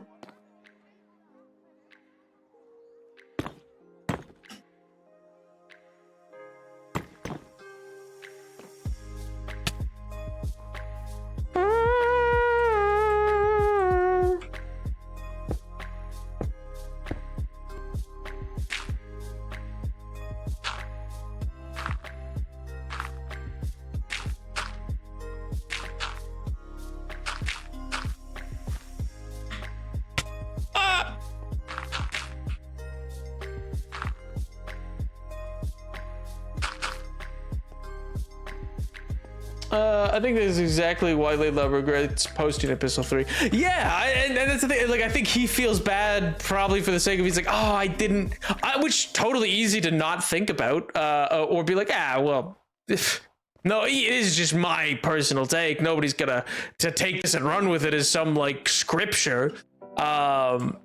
And then he may be like, man, I think I've made this an issue for them now. And then like, cause he probably knows people who still work at Valve. Not people he necessarily worked with, but like, you know, if you're in that industry, you kind of just get a log, like a Rolodex of people that you're just always kind of like, oh yeah, that person.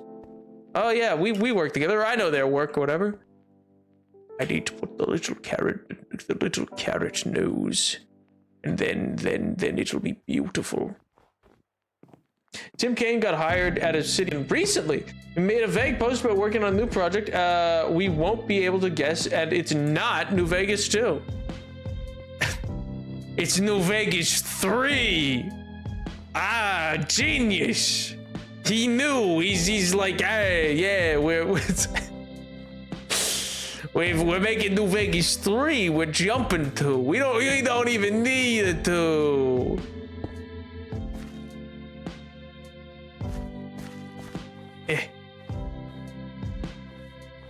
I think he was angry and tired. He wanted to get his version of episode 3 out because until Half-Life Alyx in 2020, Valve had been radio silent about Half-Life 3.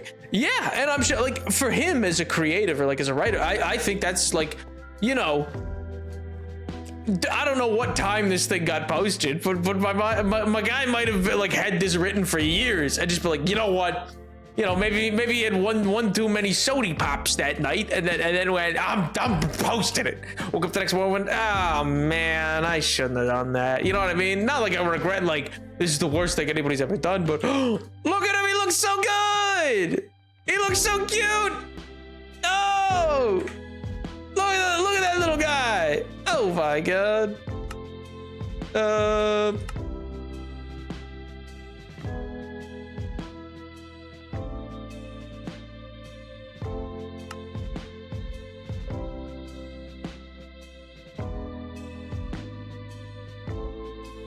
He's a goober. I know, but he's so cute. He's such a cute little goober. Oh, look at him. Look at him. He's having a good Christmas. And every day he's having a good little, get some snow down in front of him. Oh, man. He was made of snow with the children. Oh, what a time to be alive. Truly my greatest work in all of Minecraft. Of all things I've ever done and ever accomplished, by God. He needs a name. He needs a name. I don't know. Frosty works, but he needs something a little bit better than that. Come on. Jeremiah? No. Too biblical. Jonathan? No. Too simple. Terrence? Nah, he doesn't really feel like a Terrence. Hubert? I like Hubert. I'm so bad at making names. I always just name it's some kind of globus dubus. Ah, a real Latin style name. Globius dubius, yes, of course. Genius, MJ, genius. Oh, I'm surprised, by the way, about that Tim Kaine news. Just because I feel like I heard he went on he was on the podcast circuit or whatever recently. I was kind of really getting into the whole modern Fallout, you know, I hate modern game thing. You know what I mean? Where you're like, okay, man. You're starting to feel very bitter of you. It's starting to feel very much like you're mad that you're not still working on the thing.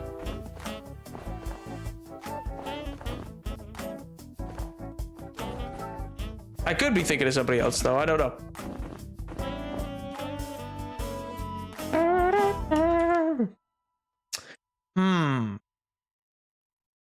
Peter. I think Peter's a good name. I like Peter for him.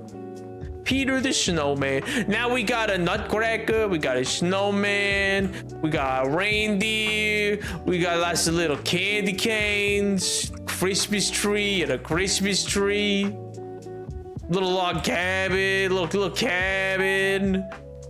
Oh, it's great.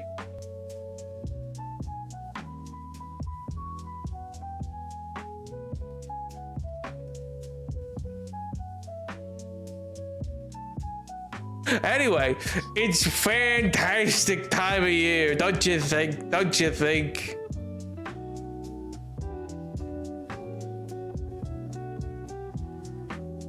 Great time, great day, beautiful out, lovely weather.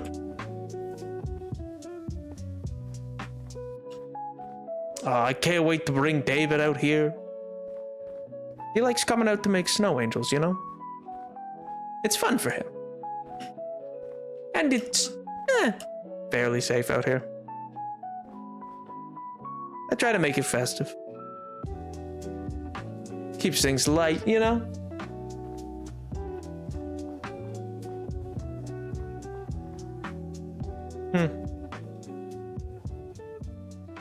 Oh, the holidays.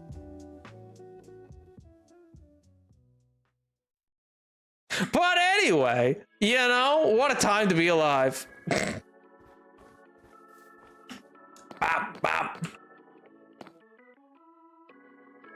Look at us. Look at us, two peas in a pod, two snowmen together. Hey. Beautiful. I'm typing a Half-Life message. Get this lore out of here. Hey, you kids, keep your lore to yourself while I have life.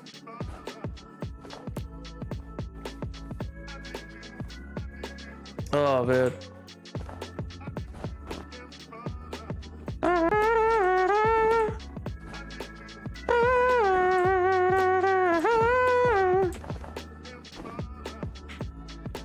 Oh, I should probably wait a minute. How do I do?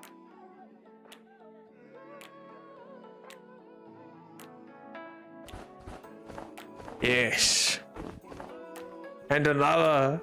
Yes. More. Another now. Yes. More snow for everyone.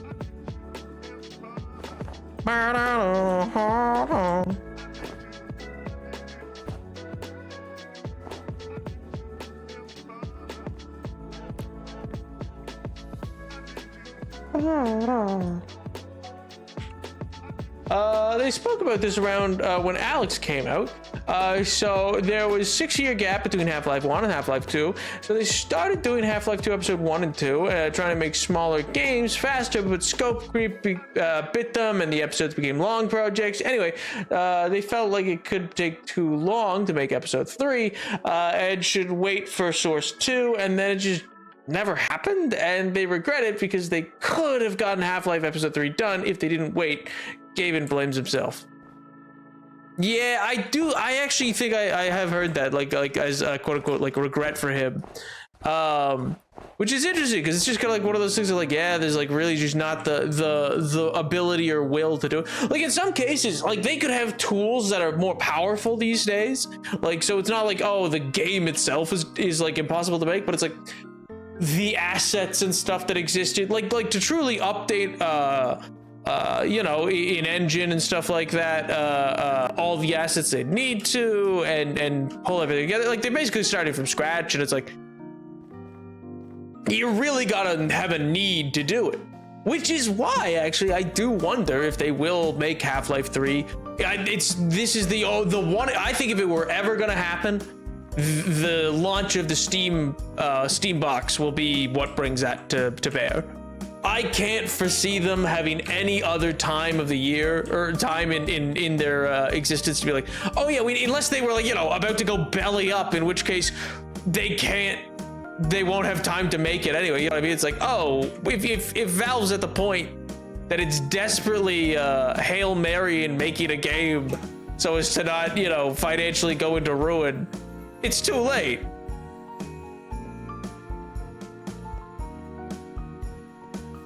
Well, Source 2 finally exists, and they only made CS2. Yeah, well, and that's also just because, in part, you know, they don't need to make a bunch of games. They don't do games. That's what I mean. I'm not saying that bitterly. I really do mean they're just not really a game dev company anymore. That's like not. They kind of just got out of that game. It's not really their style anymore. It's not something that they. I don't imagine anybody hired in the last little while has been like specifically with the intent to be continuing as a games developer.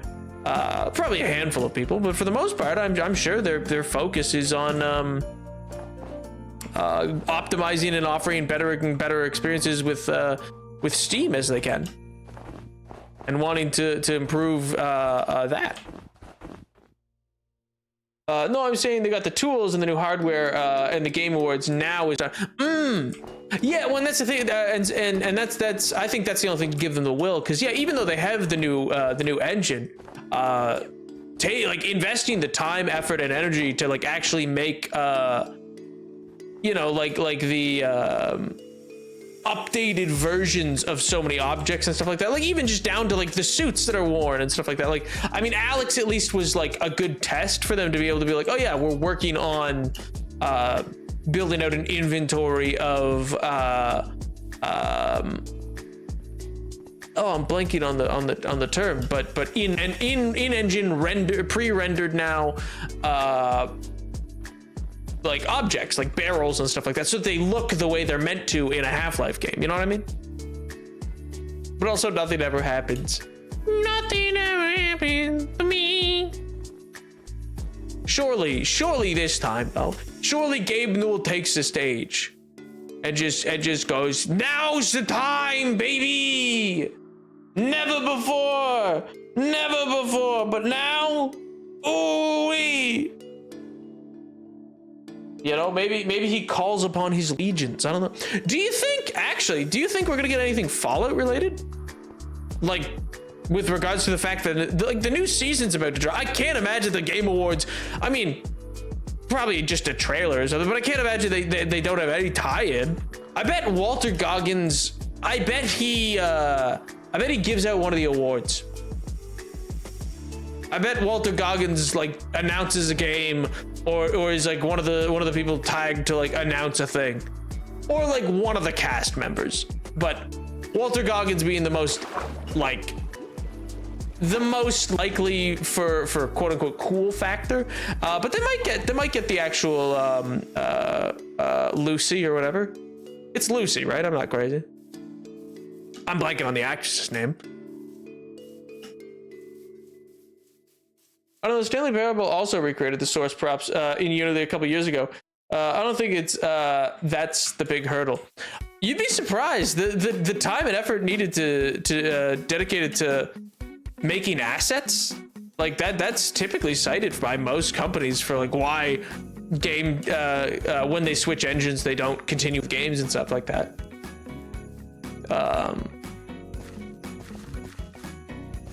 Like it's not like it would, like I'm not saying it's an impossibility. I'm just saying like they like to make all the assets they would need, which Alex would have helped with that. They would have had to say like, okay, now that we have the new source engine, we're willing to dedicate X many people for X many months to years to just like artists making assets that we can then use. It's a big undertaking. A 76 update just came out a few days ago, so they're going to show a trailer for that. They do that every Xbox showcase and show deets. And yes, Lucy. Oh, is she already confirmed? Is she already confirmed to be showing up? Because I just get the feeling that they're gonna there's gonna be some sort of tie-in done.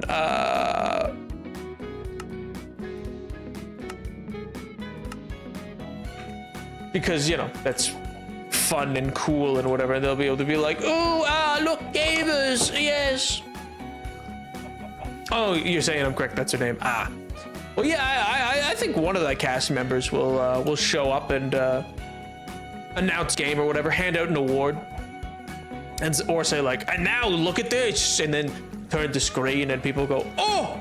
And Jeff Keighley comes back out and goes, all right, now get off my stage. I gotta go make Google Eyes at Hideo Kojima. Get out of here. I'm giving him guff. He's fine. Jeff Keighley's fine. He's cool. And honestly, Jeff Keighley I have no issues with that man whatsoever. I meme him, but I'm glad that Game Awards exist. With E3 dead, I'm so glad that Game Awards and Summer Games Fest exist. It is two of my favorite things that happen. I love hype. I love getting to be excited about things. I like being excited. I like getting other people excited. Even if it's games I will never play, I have gotten to be excited for, and that's fun. It is fun to me. It's fun to me to get to be excited, even if it's something that I'm not really going to do or care about. You know what I mean?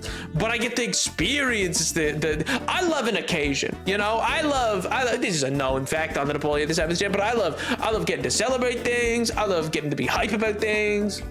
It's just fun. It's an enjoyable state of being.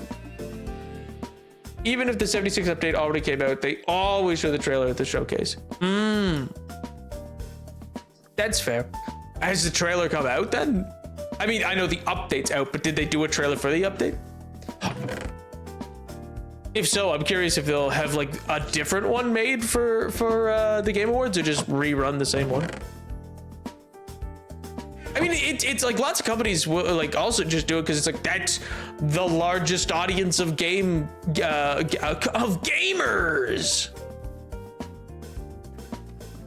A difficult group to pin down, you know, hard to be advertised to as a collective.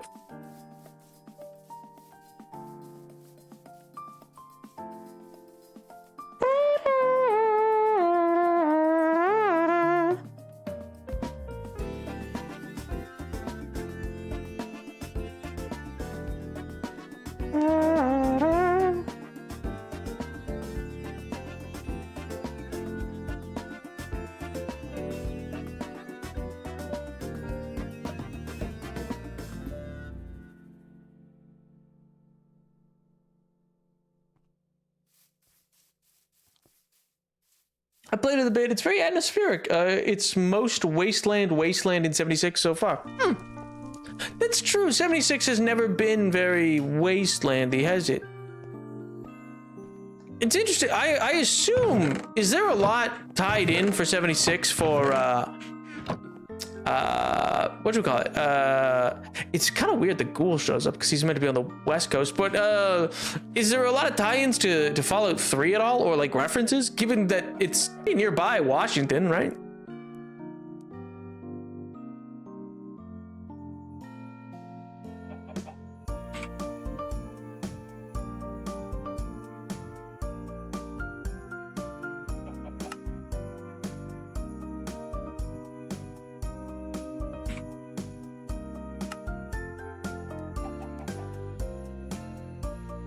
Terracotta is clay, right? The middle section of the map in 76 is very desolate, but that's more mountains and dry lake beds. This is literally like a scorched desert, a lot closer to New Vegas, and it's in Ohio. Why did I think it was in West Virginia?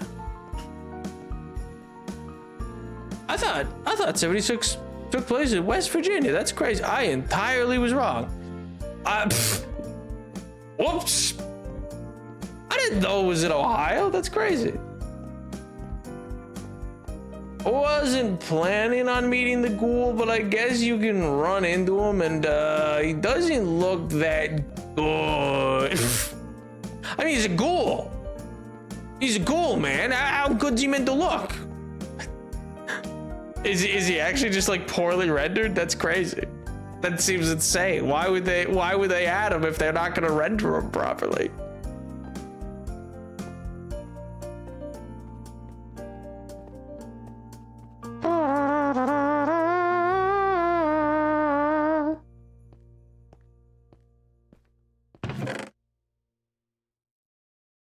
Ah, yes, my pocket full of posies, of course.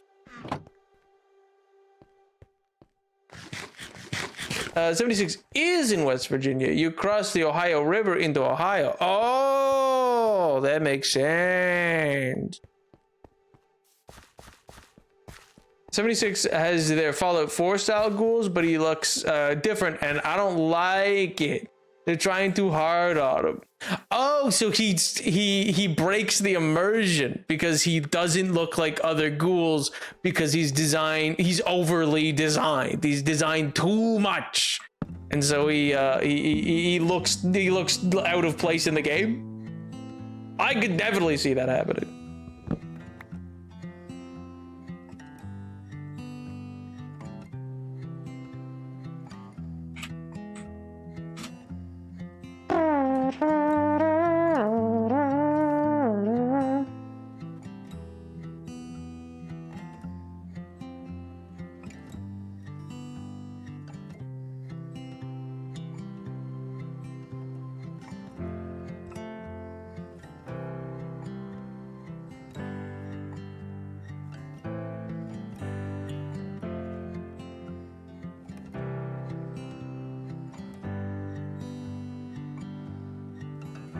Okay, that's what I thought.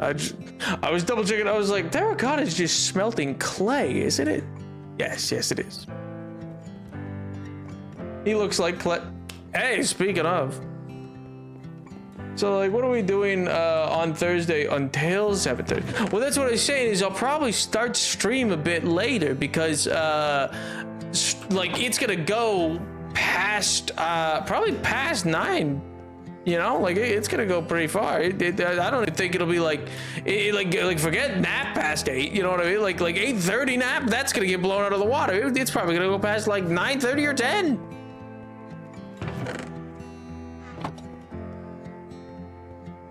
Because it usually goes quite late. Like there's a lot in the Game Awards. They're usually like a multi-hour event, so I'll probably go live an hour to 40 minutes before the actual event starts, just to like, you know, faff about, just chatting kind of thing, Christmassy. But yeah, the actual Game Awards themselves, I'll probably delay slightly because they are going to be the focal point, so to speak.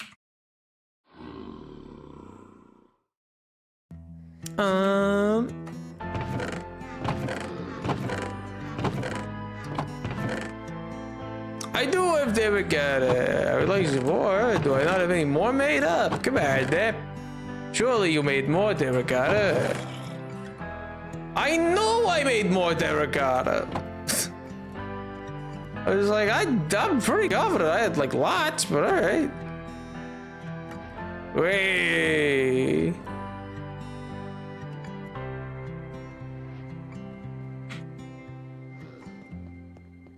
Oh, and then I should also grab.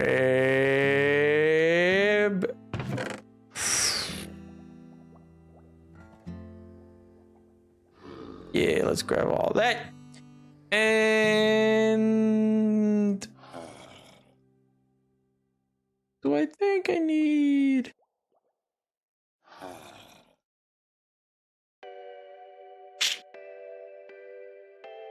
Oh, what the hey? Let's grab a dark oak stack as well. That's probably good.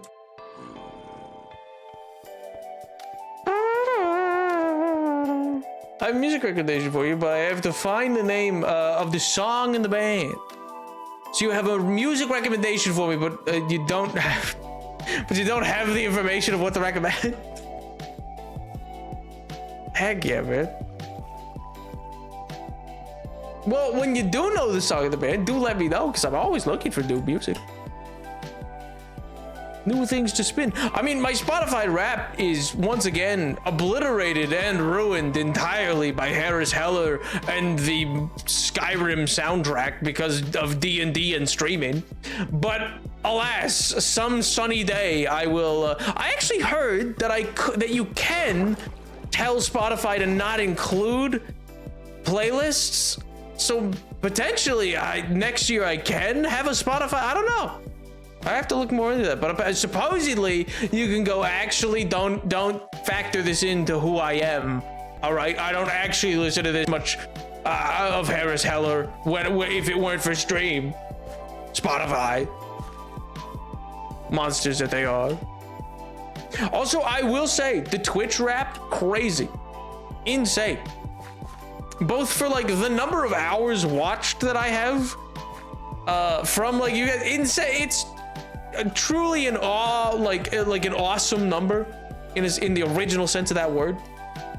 The rap's nearly normal this year, but my most listened to genre is honky tonky, and my listening age is 82.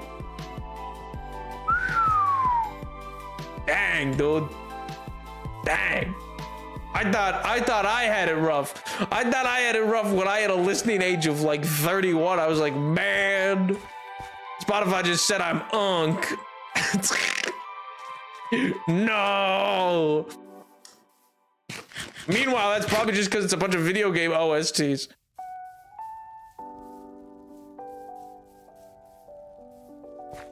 Oh. Also, what was very interesting was the so I get like a list of like my top viewers for the year. There, you know, most were ones that I'd have guessed. There was one or two individuals that I was like, this year, 2025. They'll remain nameless because I think they choose to be so. But you know, if should they ever see this, you know, thanks. I hope they're doing well. I hope life's treating them well. And I hope it's been an enjoyable time. Thanks for tuning in.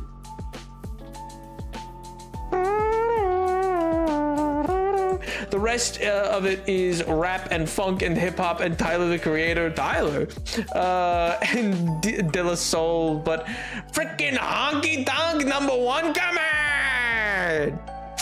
Hey man, hey, What can I say? You're a fiend. You're ravenous. You're ravenous for honky-tonk music. What can I say?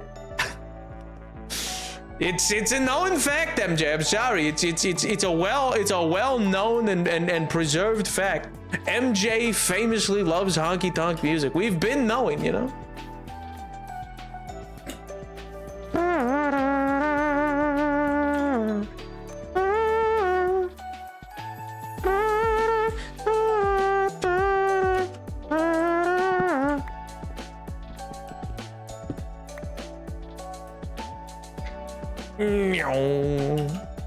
I mean, also, I guess technically one of my top, two of my top artists are, well, they're not normal, but they're like normal. And I was like, oh wait, that is actual information about me. Yippee yahoo! One of which is insane because it's literally of like I don't know how that counts as an artist. It's not a real person. But I was like, what? Okay, Spotify, sure, man. Ooh. Actually,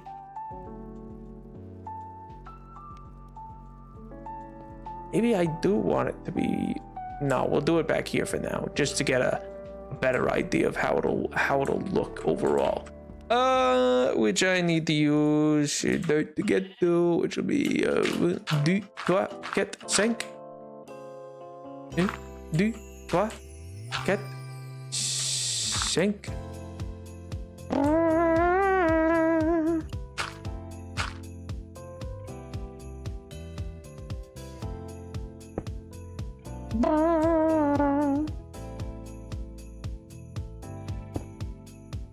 Right.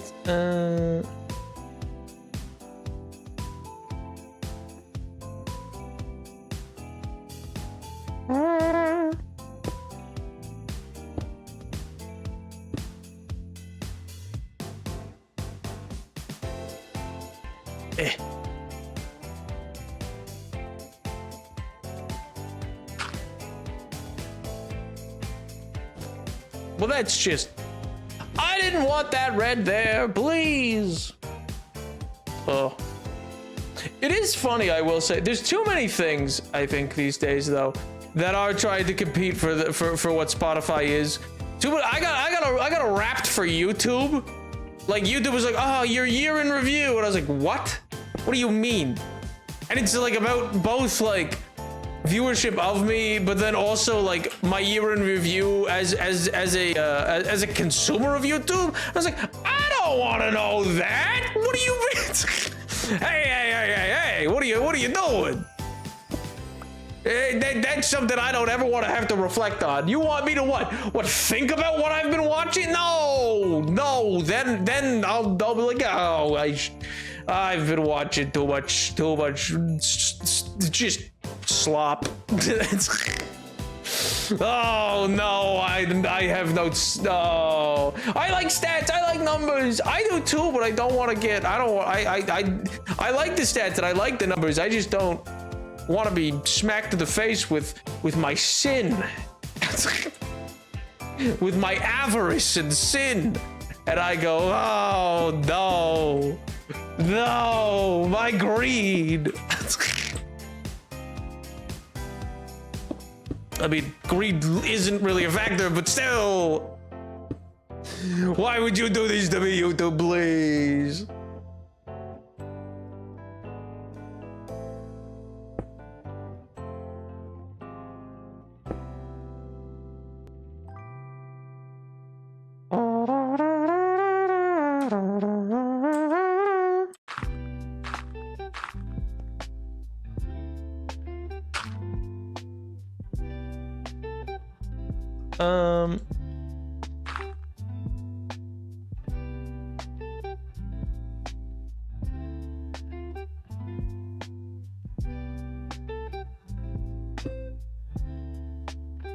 Ha! I need more red dye! I need more red dye number 35. No! Not more red dye number 5. No. Okay, I should also probably sleep. It's nighttime. We're also posting Fortnite rap. There's Fortnite rap too? Crazy.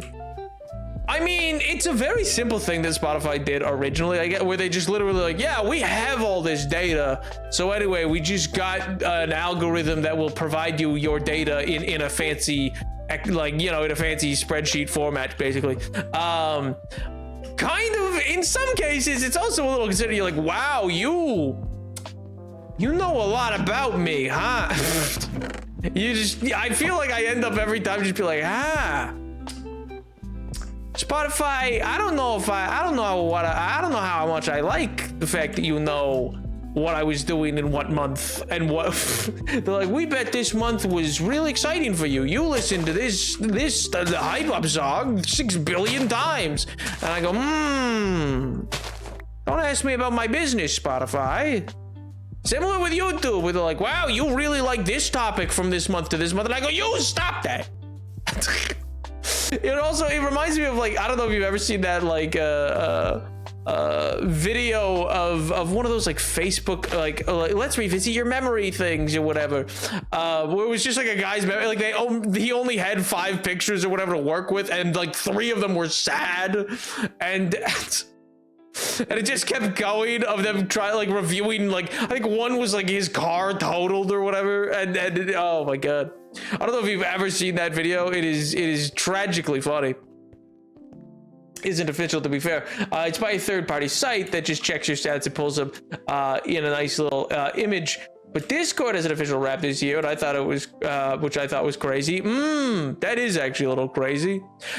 But that's interesting for the third-party thing. That's like there's a Steam, a site that can read your Steam profile, and it reads your Steam profile and can tell you like how much money you've ever spent on Steam. And I'm like, that's crazy.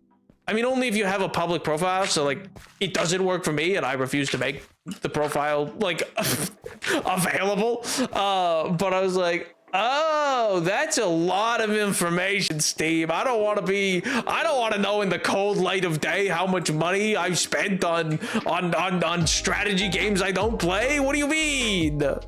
Don't tell me that. Yo, that's fine. I'll do. How do you think they designed all their AI artists without your personal data? Weird how my Spotify Wrapped includes my social security number. Hey, who doesn't have that at this point? Crazy. No, but like that is like the part of it. It's like, I know we're all going like, wow, Spotify's so dead on about me.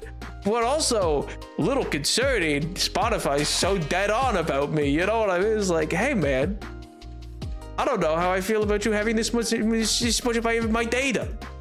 I thought you said you weren't keeping it. You said you'd stay away. I lied.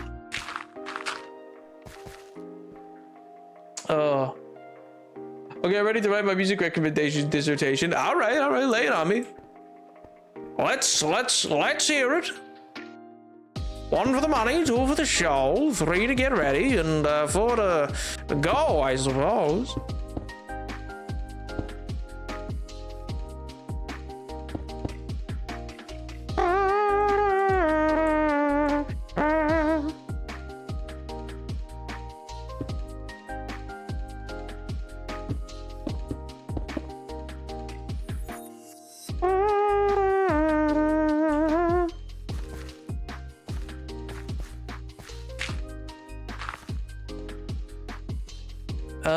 Wait, no, we have these, so I could just do bada bing.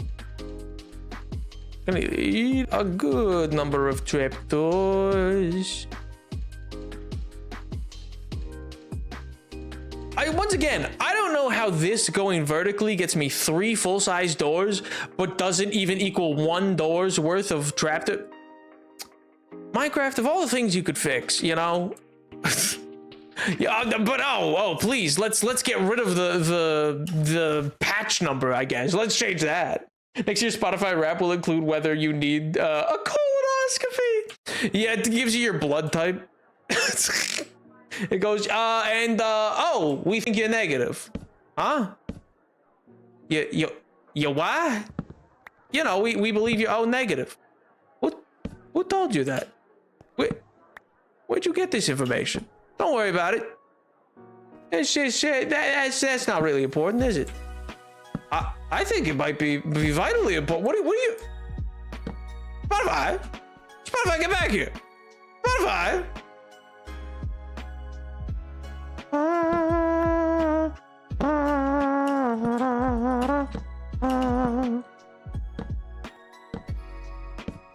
Oh, those crafty old Swedes, you know.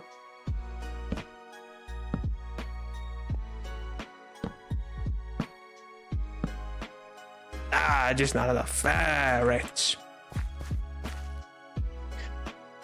Death date's coming in 2027.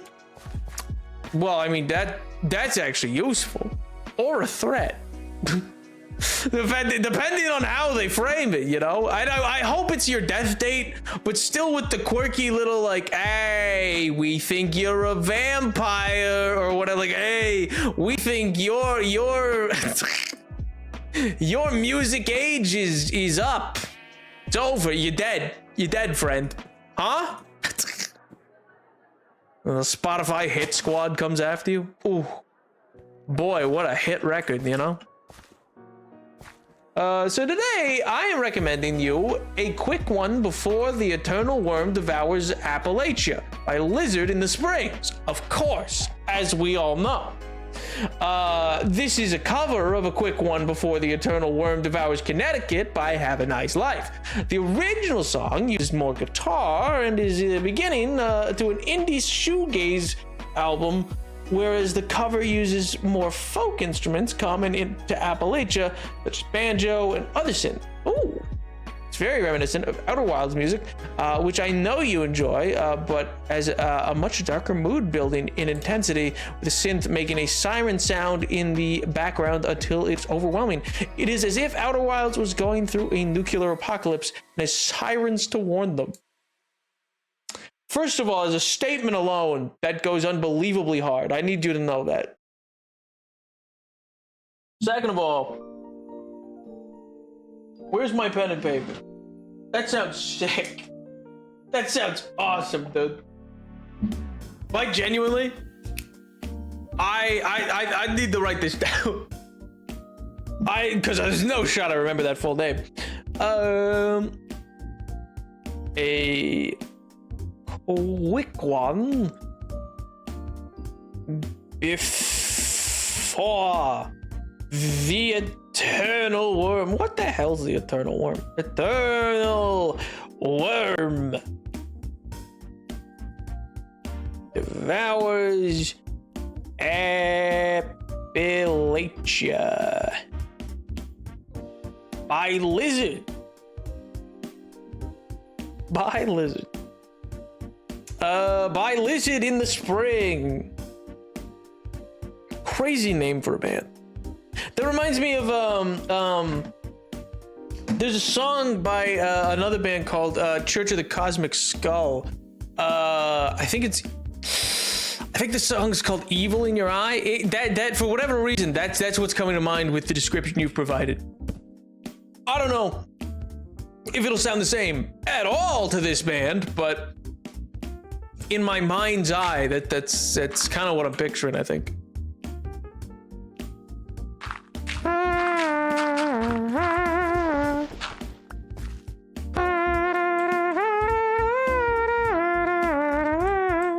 I hear snippets of it on TikTok, and I finally listened to it last night. It just feels like Outer Wilds is going through hell. Hey, you know what? They kind of were at Outer Wilds. That dude, like, your little guy could catch a break. Dude's in a death loop and knows it. That's a lot. That's a lot to unpack for yourself. You know, I feel like that. That's gotta leave you a little bit like, okay, I guess this is what we're doing. All right.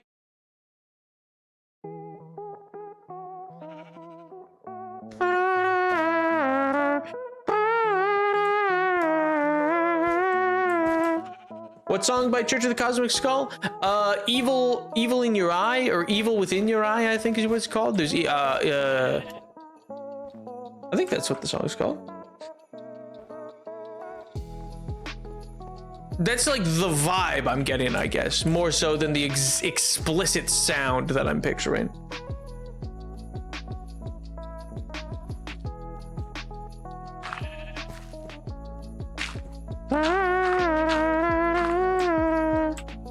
I did that wrong. Oh wait, actually I should just... Yeah, when I was writing my description, I was thinking it's not like Arthurians aren't going through the apocalypse, but just this song sounds scarier. This sounds like if the time loop wasn't there. I think it sounds probably more like what it should. I think it sounds like if everybody, I mean, having not heard it, your description sounds like if everybody knew the time loop was happening. Rather than just like, because the music is in Outer Wilds, I think the common way it is, because most people don't know anything's the matter. Most people are pretty chill because, you know, as far as they know, everything's all right. Ooh, actually, maybe I want to... No.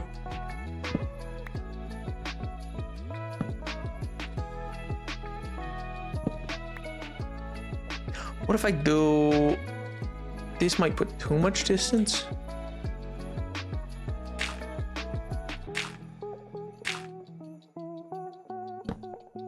But okay, not the worst. If I just do those 3, and what if I do the rest is just the slabs to keep it like running.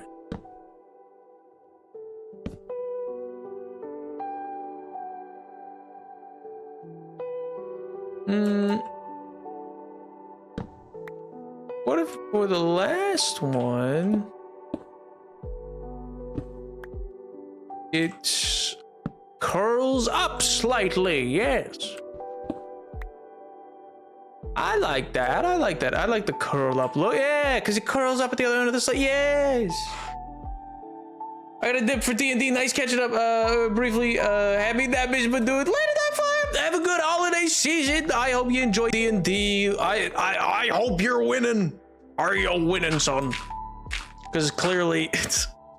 That joke doesn't make sense, I'm sure, to anybody else. My friend, my long-running DM and friend, when we used to, as kids, play, his dad would always come down, and he never understood D&D, but he was like, are you winning? And he'd be like, oh, Dad, you can't win D&D. And he would always be so out of sorts about it. But me and all the rest of the guys just loved it. We got a kick out of it. I still get a kick out of it. I love that. He's just, Dad's just like, are you winning? I'm sure you are. Yeah, good job, son. Oh, I don't know. There's something very, very pure and simple to that. You know what I mean? Just a dad try to connect. Just be like, I don't really understand this whole Dungeons and Dragons thing, but hope you're winning. Even beyond the Outer Wilds comparison, there's certainly a song where everyone knows something horrible is about to happen, with the synth recreating an ever-building nuclear-style siren. Now, when you say nuclear siren, do you mean like a plant meltdown siren, or do you mean like the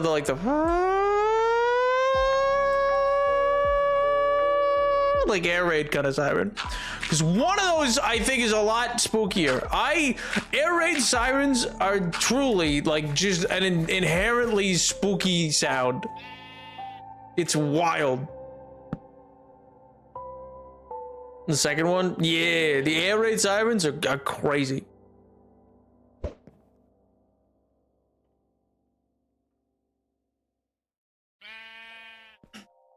They sound nutty. Yeah, I guess I should gather some slabs of that as well, so that I can do this instead of dirt in the bottom.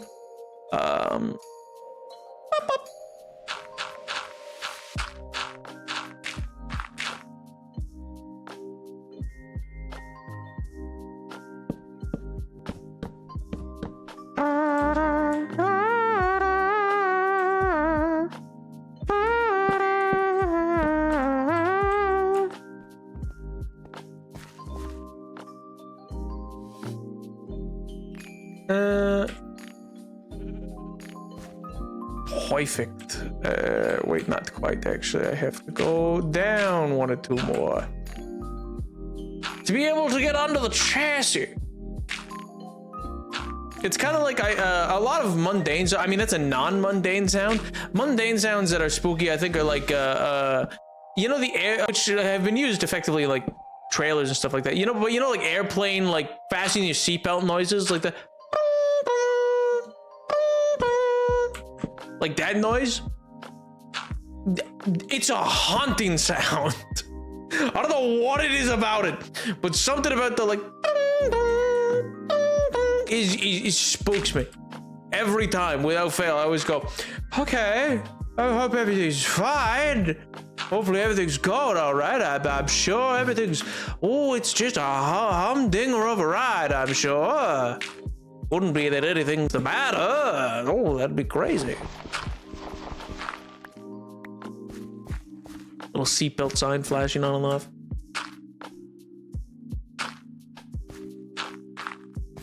Then again, I guess it isn't a total mundane sound because it's designed to inform you to get back to your seat. Now things are gonna go wrong. Turbulence. I've never been a fearful flyer, I can say, but I assume because I don't fly a lot, but but at the same time, I do understand the general vibe of the people who are, because I'm like, yeah, I gotta like just ignore what's happening when it happens. So like, I guess I am a fearful flyer, but only in the way that I'm like, I mean, I'm relinquishing control at this point. I have no say in how this goes. Hope it's a good pilot. You know, like it's like, yeah, that's well, we're either gonna get there or we're not. Let's find out.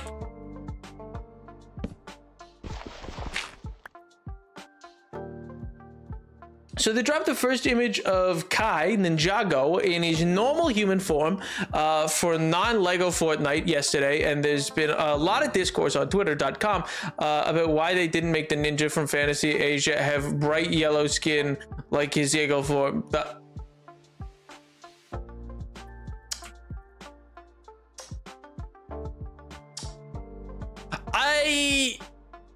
Like, are they saying it in like a Simpsons-y way where they're like, yeah, they should because you know it's like a Simpsons character. Everybody just like has that pigment of skin. He says with hope in his voice.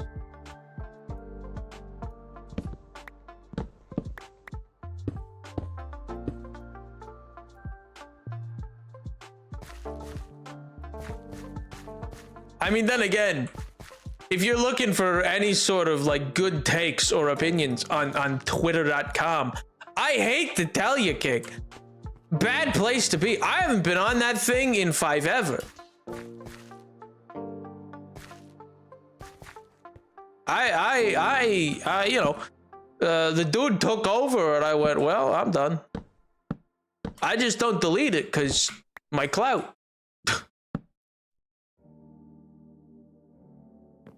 They're comparing it to how the Simpsons are allowed to be yellow. I mean, the only question there then is, you know, are there any characters in Ninjago who are meant to be, I mean, they're from Fantasy Asia, but are they meant to be like, what like is the depiction of them meant to be Caucasian or not? You know what I mean? That's the only question there. If so, then sure, they can make a Simpsons argument. But if not, then yeah, it's like, okay, either the option is like everyone, even like they don't offer any distinction and it's Simpsons-esque, so there's no distinction between like skin tone and everyone is the exact same. But if they want to have any sort of like differences in skin tone, then no, don't do it. I don't know, I just like fill you in on the discourse. Fill me in on the discourse for the show that I don't watch. It's crazy. Or like that I've never gotten the chance to watch. I mean, based. Give me the hot piping tea, as they say.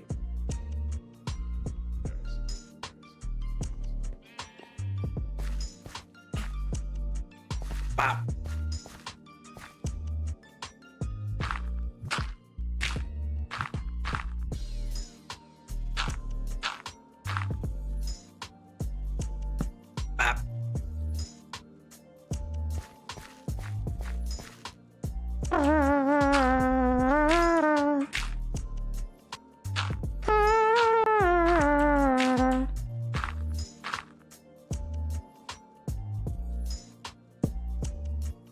Perfect. Perfect. Yes.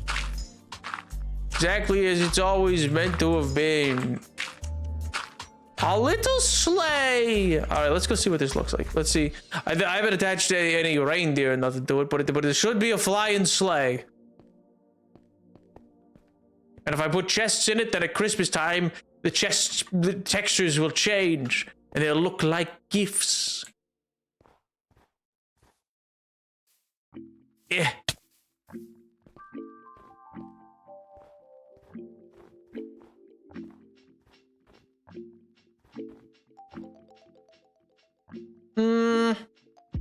It needs something. I'm not sure what. I mean, the reindeer, especially if I have like 3 reindeer pulling it, going like at slightly different heights, that would be helpful probably. It just looks very flat in the way that it is right now. But like, I don't know if I can alter that with the sleigh. Like, I don't think adding any more of a curve to the sleigh will change that. Like, it doesn't look half bad. It does need something to give it more than just like, why is it just floating in the air? Which 3 little reindeer in the front might work well for that. Which I think I can just do these guys 3 times. Which are, yeah, dark oak, strip dark oak, and then spruce around it, right? Yeah, with some spruce sides.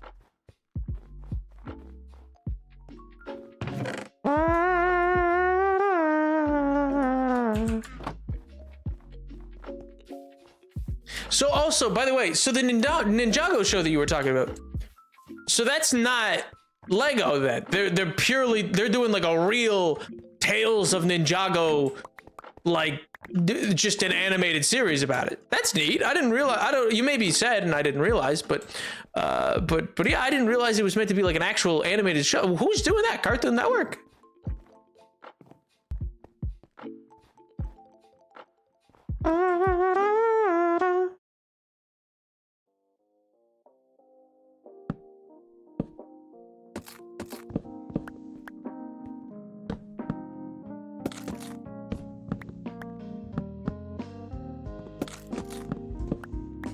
No, this is Fortnite. I'm Forting you. We are Fortnite.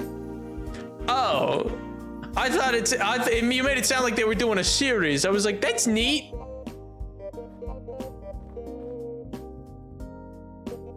Alas, what'll be the best connecting thing? Like, fence is pretty obvious, but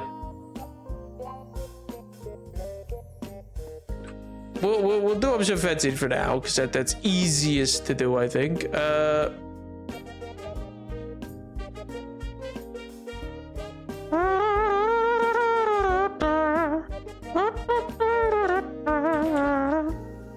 I'll connect them by fences later. It'll be fine. It'll be fine.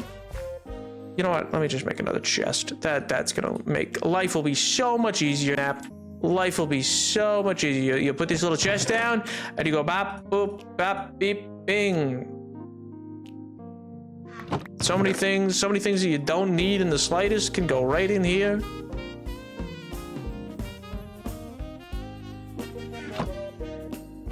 They're adding Ninjago to Lego Fortnite, but they're also made non-Lego Fortnite skins, and the non-Lego skins have normal skin colors and are not bright yellow. Okay. So when you say normal skin colors, I'm like, what do you mean?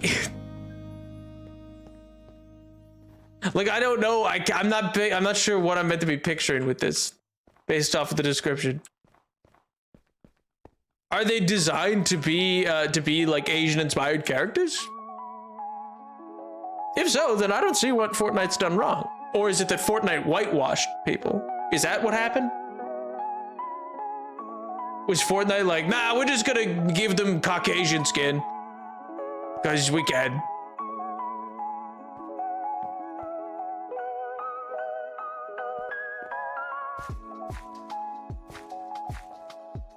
Yes. Oh, they whitewashed them. Okay, I mean, that's a little weird, yeah. If they're meant to be like Asian characters, then yeah, that's odd. Has done nothing wrong. They made human designs for the ninjas and gave them normal skin tones. Oh, okay. I'm sorry. I feel like I misunderstood what you'd meant. I didn't make the stairs. Twitter want the Asian characters to be hex code yellow because they're from the Lego show. See, that's nuts. that's just nutty. That's those. I feel like you know, many a time it has been said that people of Twitter ought to touch grass, but boy, can it not be said enough. You know what I mean?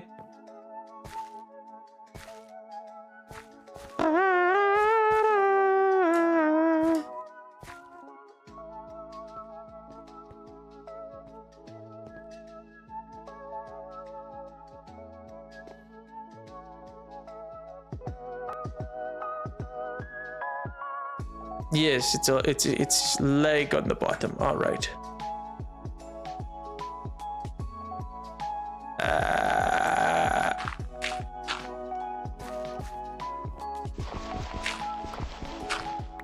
Actually, wait a minute. Let me.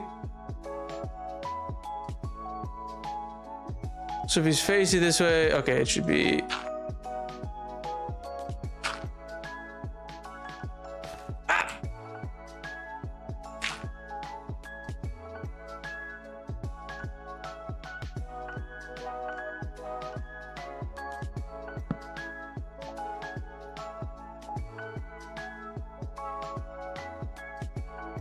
It's so weird to do in reverse in the air.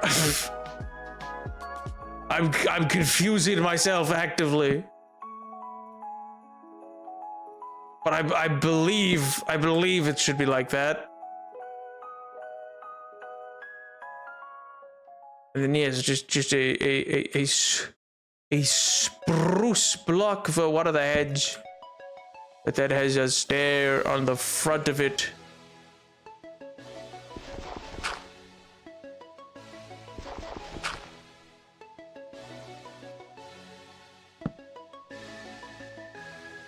And then it would be antlers normally.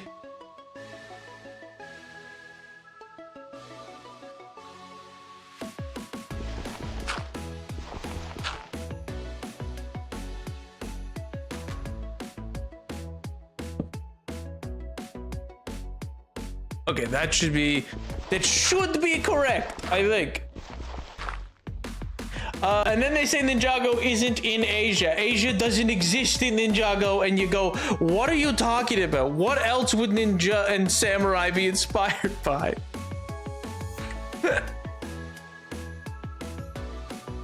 Oh, classic. It's not that I can't understand that argument, it's that I know that the people on Twitter are not making that as a legitimate or truthful argument. You know what I mean? Because it's like, yeah, sure, you know, in fantasy writing, yes, analogs for things are not meant to be taken as literal inspirations. Fantasy is inevitably derived from real existence. That's what the key difference between it and sci-fi, one of, is that fantasy is innately meant to be full of analogs and representations of existing mishmashed existing cultures and the like. But that defense is more for, like, you know, writing purposes and themes in worlds rather than me want bright yellow character. You know what I mean? But the skin looked great. Yo, and the outfit Kai is wearing is not based on any of the outfits from the show, which kind of stinks, but you can see what elements they're pulling from, and his emblem has been simplified, but they might have done that later in the show, and I just didn't know. Obviously, they're gonna realism it up. They announced it with a video from the voice actor playing the whole theme song. I was giggling at it, and I really hope they make the skins for all 5 Ninja Fortnite. Will get every paycheck I earn just so that I can buy it. Fortnite, just when I thought I was out, they pull me back in. Classic. Well, I'm glad it's a cool tie-in. It's one of those things where it's like, yeah, I don't know enough about it, but I'm thrilled if it's something that you're able to see and be like, yay, yippee, this is what I wanted, yay. That's the important thing.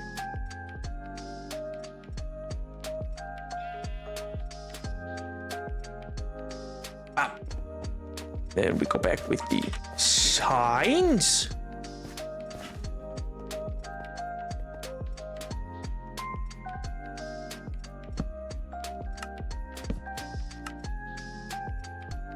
It is a sign of the times. They've only shown off Kai. I hope they make skins for all 5. They're gonna make NPCs for all of them, but I want to play as all of them. That makes sense. The street border is so festive. I know, right? It's so Christmassy. Yo. We're talking about Fortnite in Ninjago. Apparently people on Twitter are being weird about it, which sounds so unlike Twitter. It's normally such a lovely space. Everybody's so kind there normally.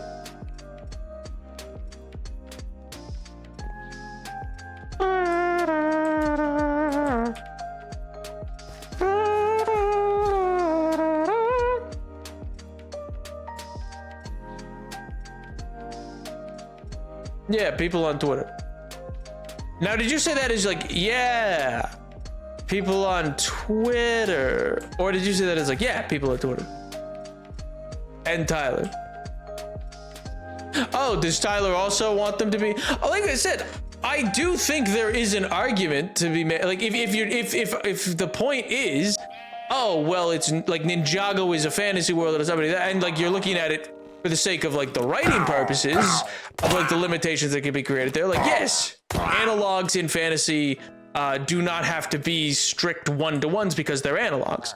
And so variations can exist. However, if I would say if the idea is just no, hide behind that to go me want to make clearly Asian-inspired characters brightly yellowed, you know, I can understand that would be viewed as an insensitive cultural move. You know? It kind of depends on where you're coming from for like why you want to do it. You know what I mean? Because the other argument does have basis. I just don't trust the people of Twitter to be making the argument in good faith.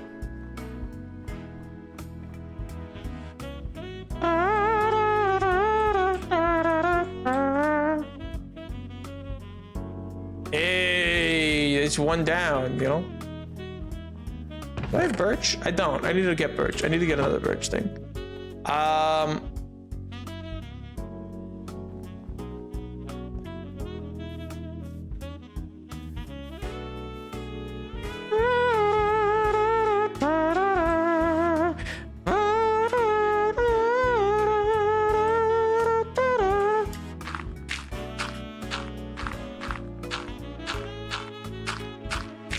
I want him to be a Lego man, but he's not a Lego man. He's human man.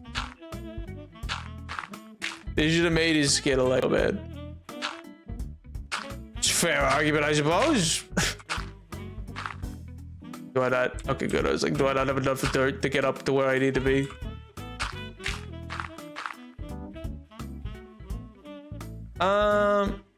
So if I do it here, he'll be slightly up. We'll try slightly up first, just because I don't want to get too... Because if it's too spread apart, it'll look weird.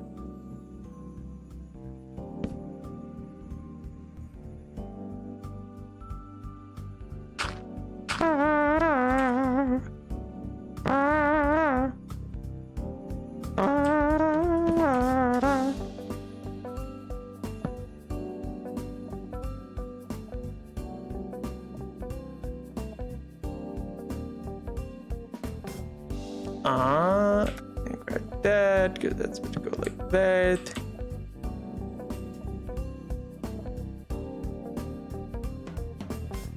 Ah, yes, and then it's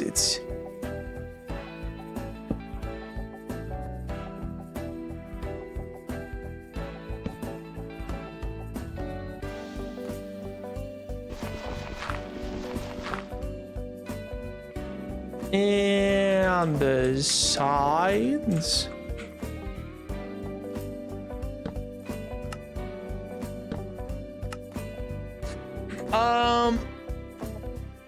There's already Lego Fortnite there. Gonna make the main skin a Lego Man too. Cause you hate joy and whimsy.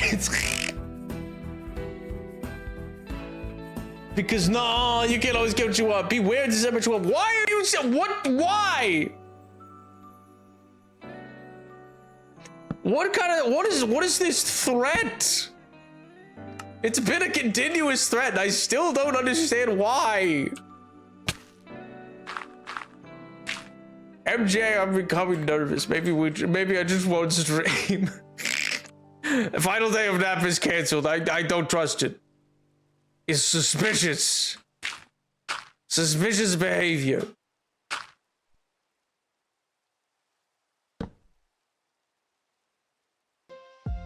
Me and that played Portal 2. Now what the hell?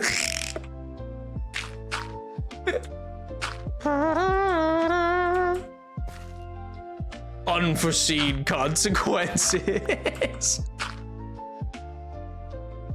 Dead alive from Half-Life.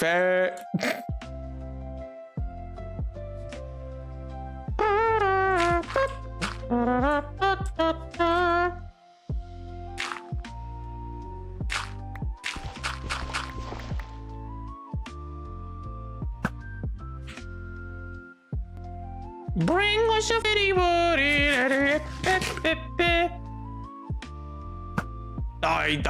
He went down. I thought he'd go up. I thought he'd go faster. I killed him there, though.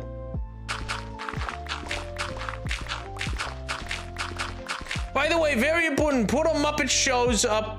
Put a Muppet Shows up on Game Awards bingo. It happened like the past 3 years. It's gonna happen again. That's fair. Waldorf and Statler are likely.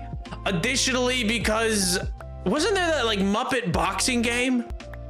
I feel like that got kind of announced and then never heard of them again. Because they make a middle free space of Game Awards bingo just Half-Life 3. You want to make the free space Half-Life 3? Insane. No, it'll be the way that we build out the bingo card, which we'll do probably in advance. We'll do the Thursday chunk in advance of it starting. So it'll be a slightly late start to the stream, but we'll still go live about half an hour to an hour beforehand. Do up the bingo card. In writing up that bingo card, we will. We'll build it out with the logic being that like each line up, down, and diagonally should have multiple options that are likely, not so likely, and one or two that are like, that's not happening. You know, like Elder Scrolls 6, like something to do with that being on a line would be like, that's the thing that's gonna prevent a bingo on a certain line. But that wouldn't be on the same line for like Half-Life 3, you know what I mean? Because then it'd be like, oh, you could get one crazy thing, but not the other. I'm trying to make the free space actually work against me. That's crazy. Make sure the M is lowercase, because if you put a Muppet, capital M, I will be pedantic, say, well, technically Elmo showed up, and he's a Muppet lowercase, not a Muppet uppercase. Yes, because he's a monster, but he's not a member of the Muppets. Yes. Bingo schmingo! Hi, Coin Man. Out though. Oh yeah, Elder Scrolls 6. It's only been, what, 10 years? Oh no, it's been longer. It's been longer than 10 years. I think it's 12. Let's find out. Let's find out, gang.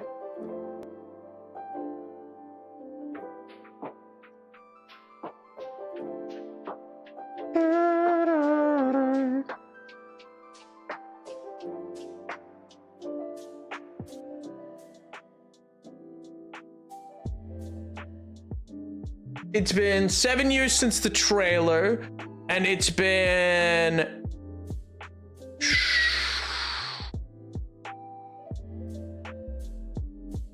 It's been 9 years since the very first tease, which was a data dump. Yeah, the trailer was literally just, honestly, you know what's crazy? That exact same thing. No one else is gonna know. This is not an experience any of the rest of you are gonna care about. That same thing happened to me this past week. I sat through a full showcase for Creative Assembly's Total War series, 25th anniversary of the series, and they were like, all right, we got big announcements. We're announcing two new games, as well as big DLC updates for existing games. It's gonna be a big show, hour-long showcase. Ooh-wee. Ooh-wee. And they have had a rough year. One DLC came out this year that was meant to have 4. They have not been in people's good graces. So why would they get off, decided to do this? I don't know, but anyway, suffice to say, the longest running meme in that community is a game predating my involvement in anything, because I've never played this game. It's an old man game from, I don't know, forever ago. I don't even know. I was probably single digits for Medieval 2 or Medieval 1 or whatever, the Medieval series, which is for all the Total War Medieval 2 would be the game. And people have been asking for Medieval 3 for like 25 years, waiting for this game. And they announce it. It's one of their announcements that they're in early pre-production. Brother, they have a concept of it. They might as well, they don't even know what date range they're doing. They might as well have, a whiteboard somewhere in that studio has the words Medieval 3 written on it. And that's about as much work has been done. Oh god. Listen, I don't mean to rag, because, you know, 1, it's not something that the rest of you are going to be pressed about, but 2, it's like, hey, you know, at least something's coming down the pipe. But my god, don't announce it if you don't have it coming, you know what I mean? Also, the other game, the final stinger teaser of the actual, like, coming out not in 5 years game, the next game they're putting out that they built up. They first announced in June, and then again in August, and again in October. Ooh, wait, tune into the 25-year showcase for the next game. And an hour-long showcase with nothing. And then, guess what? They're not showing the trailer. They said, tune into the Game Awards. That's it. Tune in. We'll show it there. I'm pissed. And it's probably gonna be Warhammer 40k too. I hate Warhammer 40k. God, I don't hate it. It's just so depressing, and it has such a bad. I know it just has such a bad, bad fan base. Oh god. Not everybody. I know lots of people who are chill, who play Warhammer or are into Warhammer for totally fine reasons. But some people, suspicious. Elmo's not a monster. Take that back. No, he literally is on Sesame Street. The people who live on Sesame, they're monsters. That's their name. There's the Monsters, the Muppets, and the Fraggles. It's Jim Henson's name. They're the monsters. Grover's a monster. Cookie, monster. That's not. They're monsters. That's the base species of all of them. And then there's the Fraggles, which are a different group, which then have the Doozers. But then the Muppets is a theater company, because Kermit started on Sesame Street with that's how you get Sweetums and the like, who's also a monster. Monster's not bad. That's just what they are. Tyler, you need to put the whams in tallies to be added. I want to keep track. Nap, what do you have for your bingo? Oh, Mello's here. Mello, hello there. I'll do. Nap hours 3. Well, I know Grover is a monster. Yeah, they are like the people on Sesame Street, like the puppets and stuff like that, which are many of which are Muppets, are monsters. That's not a bad thing. That's just what they are. That's my. And then there's the Fraggles, and then there's the MJ. Why would you take something so? It's like the Fraggle Rock's like a Mr. Rogers type thing. Why must everyone destroy things? There's nothing sacred. Oh god. Anyway, I'm mad at the Total War theme. Resident Sesame Street enjoyer. Hey, base. Sesame Street's great. It's also why, because there was that tweet that I think Tyler posted in Discord from Elmo or whatever. That was like, it's been a great year for Elmo. And it's like, dude, didn't you get like defunded this year? Haven't people been actively trying to like kill your show? What do you mean? What do you mean it was a great year for Elmo? I think it's been one of the worst years, you know? Because my girlfriend loves the Fraggles. Yo. Understand, the Fraggles are great. Fraggle Rock is fantastic. God, I love Fraggle Rock, dude.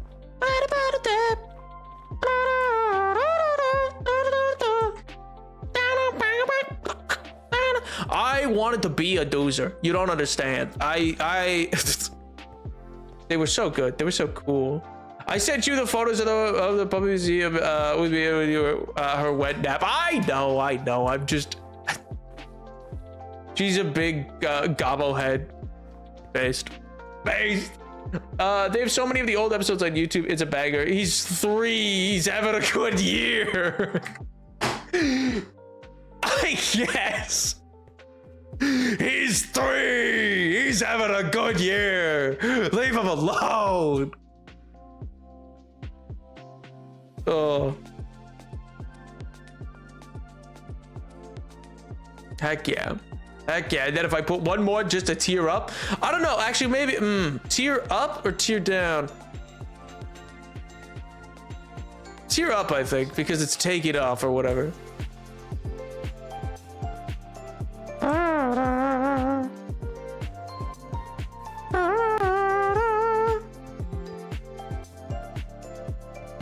So wait, why is it Nappy's 3.5? No one told him. No, I think Elmo's in the meeting. I say, no, Elmo, we can't afford to keep your pocket dimension world going. One of my favorite clips is I think that I've seen from like a relatively recent, like within the last decade, Sesame Street episode, I think, is a clip of Bert rocking up, like stumbling into Elmo's world looking for Big Bird, I think, or whatever. And then he's like, where am I? This is Elmo's world.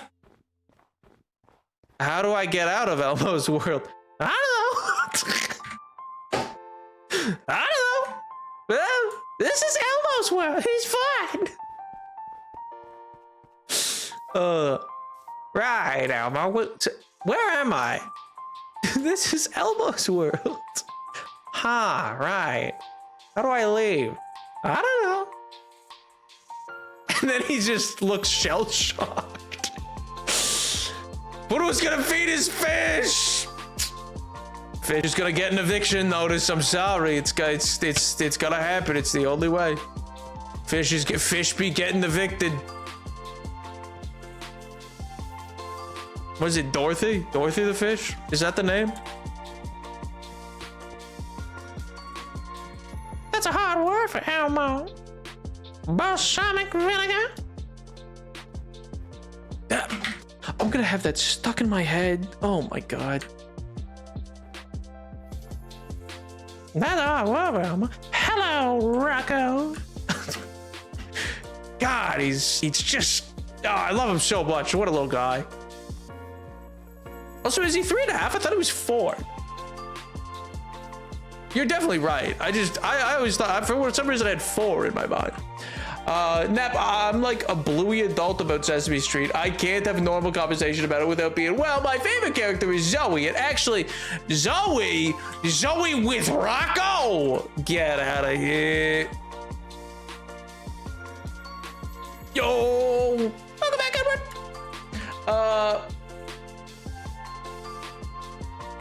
Nap, what are the dimensions of your bingo card? What do you have on it? Currently, like that's the thing. I have some notes of what to go on it, but it's just normal bingo size, you know. So I think that's a 5 by 5, I guess, 5 by 5 cube. But yeah, it's not. What I said was in the pre-stream stream where we'll do a little chunk of the stream, either a chunk of it on Wednesday, or I may go live before the Game Awards and we'll do it then. And then we can have, then we can all just be like, this should be on the bingo card, you know? It'll be a group bingo card, you know? Nap still has the global warming garlands. Well, hey, like I said, call me Jody, man. You know, it's because I'm hanging garland. Don't come over here. Don't come over here. I'm sleeping. I'm sleeping. Leave me alone. I'm sleeping. I'm sleeping. Leave me alone. Aha! Defeated, idiot. Yeah. I maybe got a little heated. But yeah, Edward, look, we built a little snowman.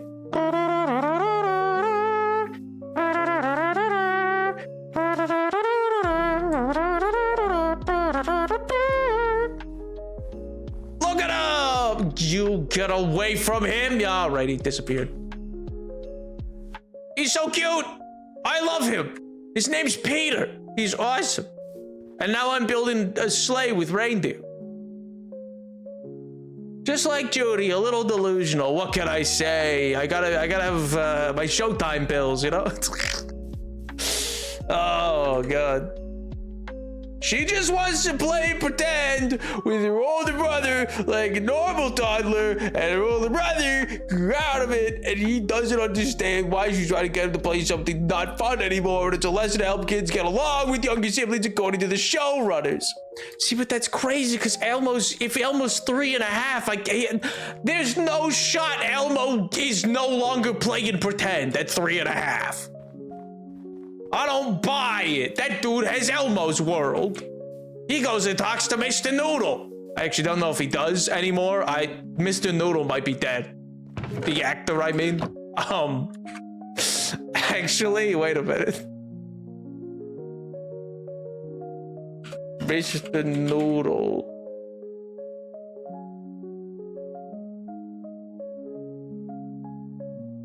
Oh, that's definitely a recast guy. They recast him. No, that's crazy. They recast Mr. Noodle.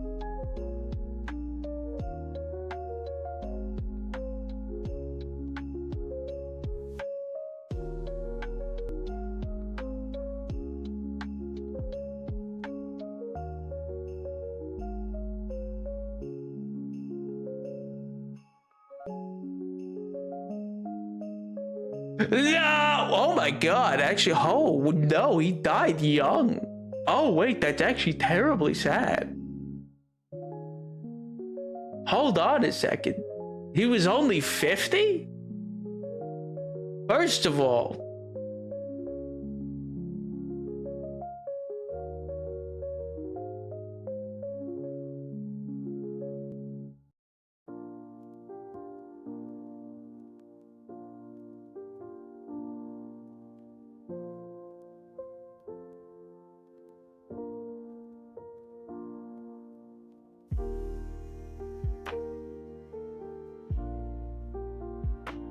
Well, that's tragic. That's, oh, okay, I have a little moment that 50's sad. I know, right? Like 50, that's pretty young to be dead. That's, ooh. Neb's singing his song from his youth there. Wait, what song was that? Oh, do you want to build a snowman? And? Yeah, what, okay, yeah, Frosie's good. What's wrong with that? That movie was sick.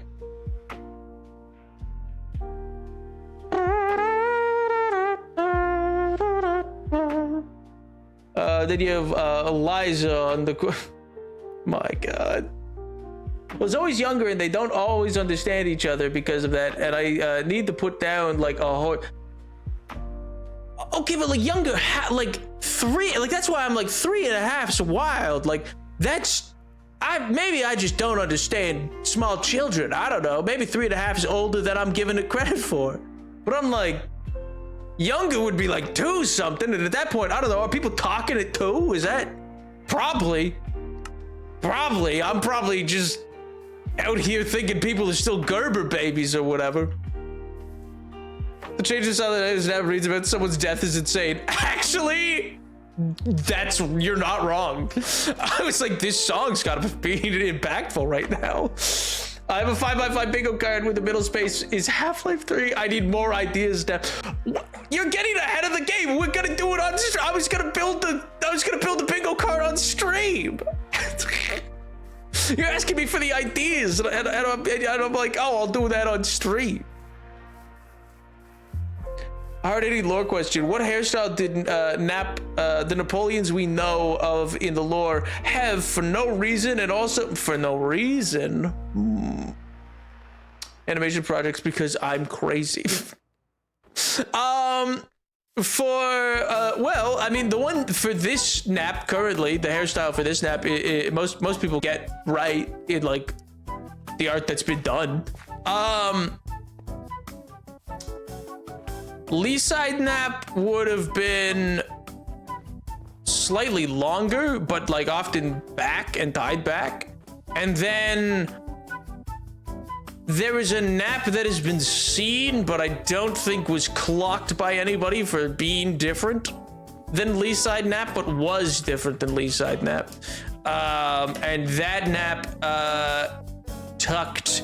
had hair that they tucked back behind.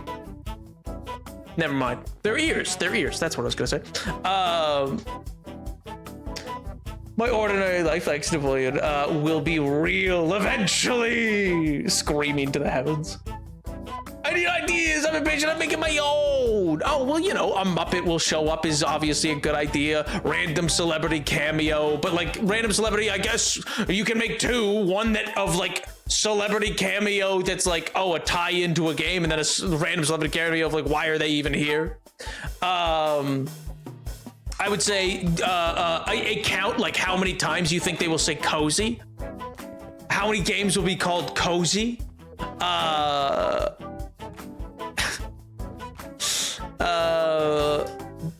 Let's see, what's another big one? Oh, how many world premieres there'll be? Or just the word, yeah, wait for world premiere to be said.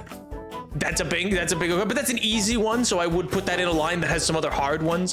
Gameplay of Witcher 4 would be big. I'm not expecting that. They did a showcase of that earlier this year, so I'm not expecting new Witcher 4 material. Showcase, find games that are in development hell, like Beyond Good and Evil 2. That thing is never coming out, but boy howdy, was Joseph Gordon-Levitt randomly involved in it like a decade ago. Minecraft movie came out this year, so Jack Black cameo. Yeah, you could definitely say especially, well, it's up for an award actually. So that won't be a cameo. He'll be there because it's up for an award. So I'm set for difficult. Insane choice. I just keep adding songs for from Personas and also ska music. I don't know what music you like. I just keep getting weirder with it. Hey, that's sick all on its own. That's also in the same way that like when I do character playlists, like the playlists that I have either for like when I in the thralls of early writings for the lore for this. Or when I do like D&D characters or any kind of writing stuff like that. Like when I make character playlists, because for me, I like that for trying to find a vibe of a character. There will often be songs that like I don't necessarily particularly like or would even listen to on my own. I'm a big fan of like including songs that I'm like, no, but they would like that. You know what I mean? Like trying to figure out like, okay, but what's their taste, even if it's very different from my own.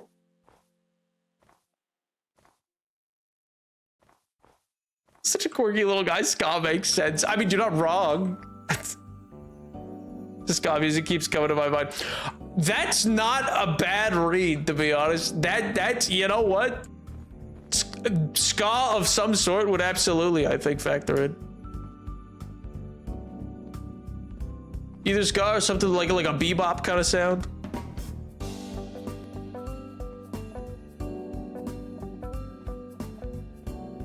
I think for one of the parts of the playlist I did for him at one point had a lot of Japanese city pop from like the 80s. Besides Scott Birth. Ooh. Ooh.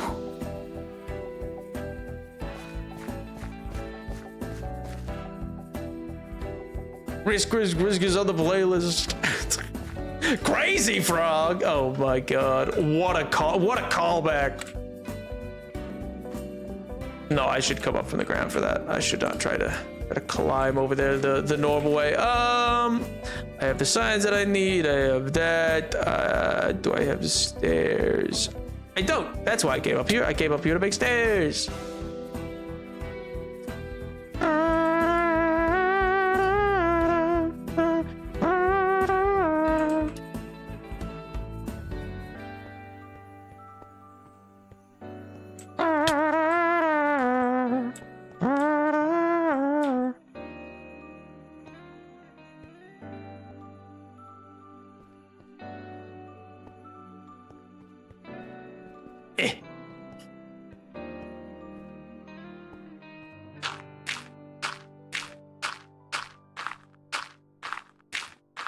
Yeah, you would put city pop.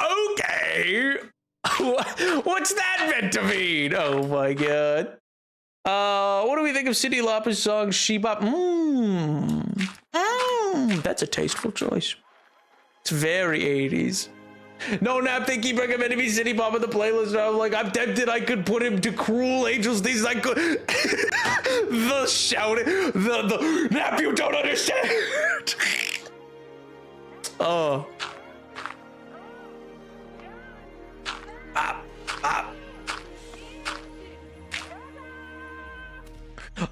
For like yeah, Nap the 7th I think is very much yeah, he's in that vein of like city pop and stuff like that. They're very like he's, I don't know if it was just where like what was on my mind at the time or because that was like, you know, early COVID or not, but like yeah, he's definitely a character based in a lot of like 80s-esque theming. In the same way that okay, I won't say their name, but because I don't think they would want me to. But I got sick art of him with like a like purely done as like a like, you know, like the denim jacket and the Walkman, like a very 80s look Nap. Oh, it's so sick. They never put it into their art channel. Oh my god, it's good though. Oh, that thing bangs start to finish, dude. A lot of band-aids, I will say.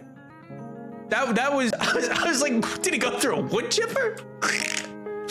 But weirdly, I think it worked. I don't know why. I'd never like it was very I don't know. It worked. I can't describe it, but like it had a je ne sais quoi.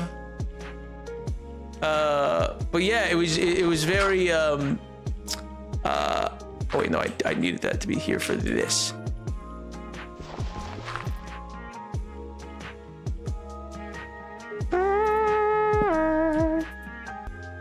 Put character Nap in the wood chipper. Where the heck is my dry glove? I'm going crazy. Fully reanimated, making debut from Uma Umzum with Nap the 7th to make Nap play the game. Oh my god.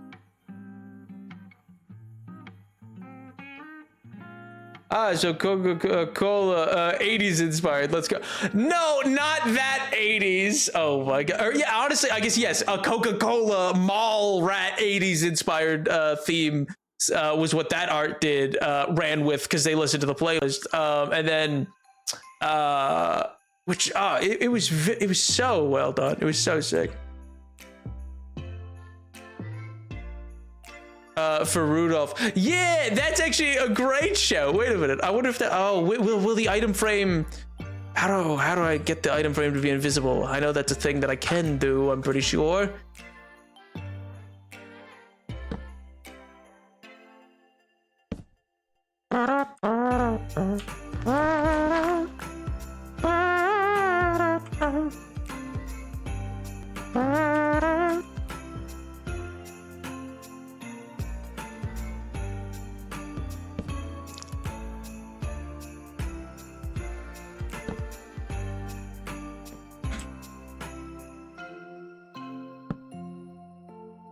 Oh, there's a bunch of creepers down there. Come on, leave me alone. Don't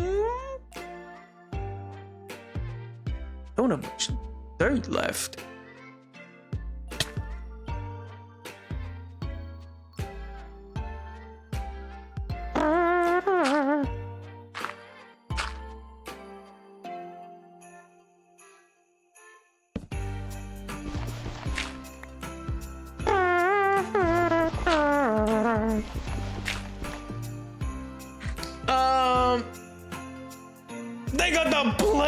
missed! Ah!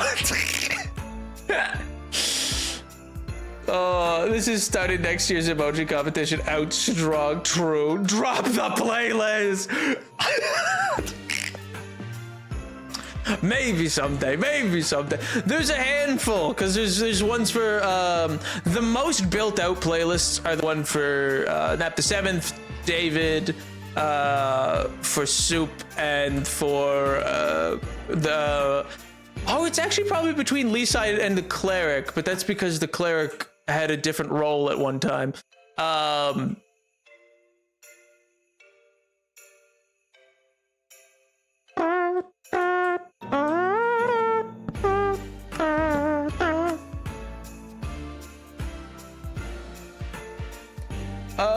Anyway, signs and open notes app. I will be going back to the monastery in the high peaks of the Chippewa wilderness to study the pen and return a finished animatic in 2 to 3 weeks. I'm going into solitary confinement for animation. No Christmas, just animate. It's also perfect. Surrounded the text on the screen tag. Oh my god. Hey, what can I say? What can I say? He's the greatest cat, you know? And he made a great emote too. Not that he knows that, but you know.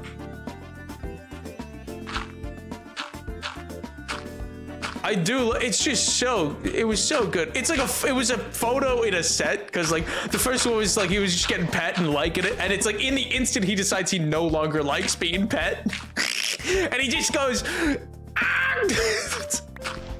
I mean, he doesn't even make it much of a noise. He just, but it looks like he's screaming bloody murder. It's crazy.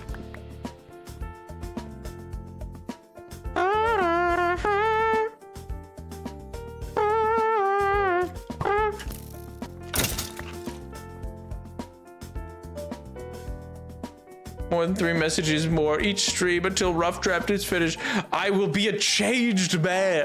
It's crazy. Oh, see, I do want to get Birch in the horns for them still too. That is looking better though. I was like, once I get the reindeer, I think it'll make it less flat seeming. They could have been probably one more out. And I kind of thought maybe having one be up, down, up maybe would have been better. But now it looks like it's at least in a motion. And I do like that I changed that to like, yeah, like curl up properly. And if I could use fences to connect them all. But I don't really want to use, like, I feel like that'll make it look too blocky. I don't know. But in the end, I'll be able to put chests up in that bit. And then when the Christmas texture pack hits, it'll make it all Christmas looking. And I'll go, wow. Cool.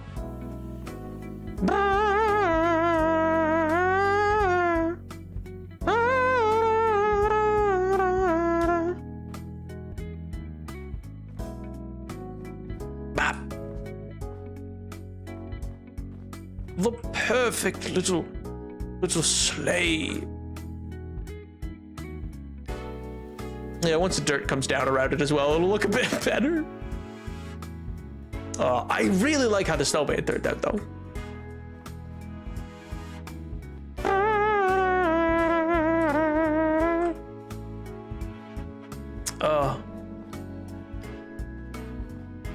I'm kind of devastated about Mr. Noodle still. I can't lie.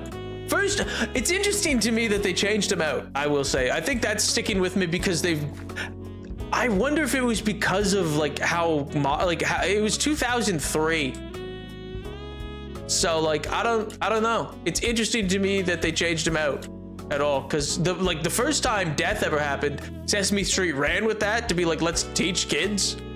Like when Mr. Hooper dies is like a very famous thing, and it's like interesting to me that they decided to not go that route that way. But I guess Mr. Noodle's meant to be this like I don't know, like imaginative thing, not necessarily a real person in the show. So,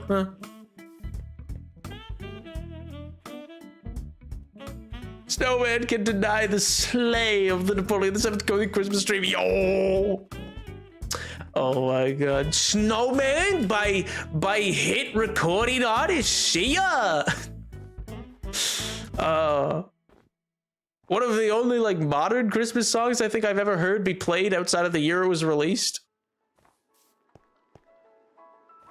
Actually, that's a Mistletoe. Mistletoe, I think, is by what's his name? Justin Bieber is probably post Mariah Carey the most successful modern Christmas song. I'm definitely forgetting one. There's probably a Michael Bublé one that's more successful, but I can't think of too many that are truly like consistently still played in the years following, not just massive for the year they came out.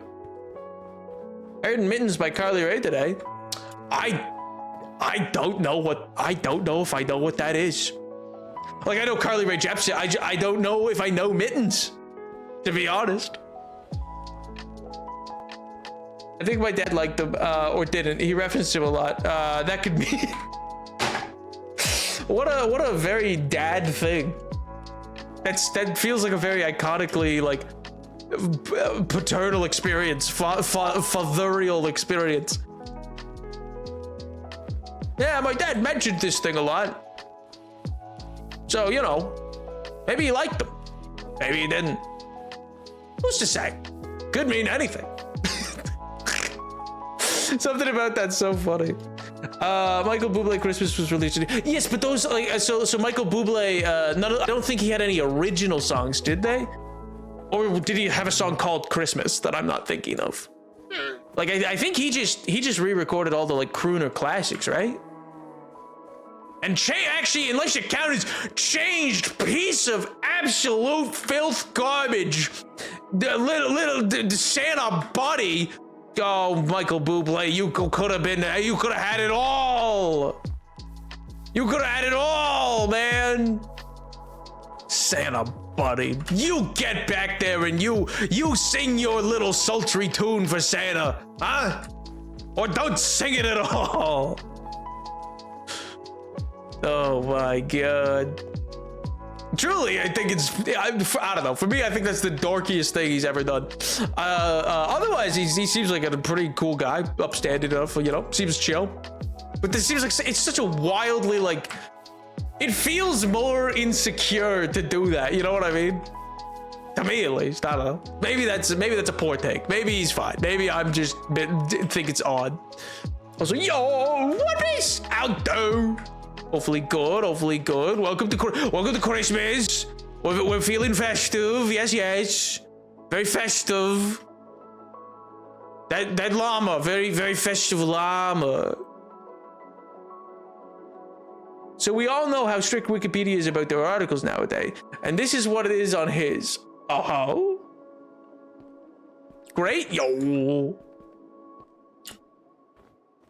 Controversy, a year after album release, Bublé has been widely criticized for his choice in changed pronouns of love interest in songs written about men so as to reinforce his heterosexual identity. Most notably, his cover of Santa Buddy, with one critic called particularly irritating because he changed the lyrics to make sure everyone knows he is not attracted to Santa. This absolutely crazy.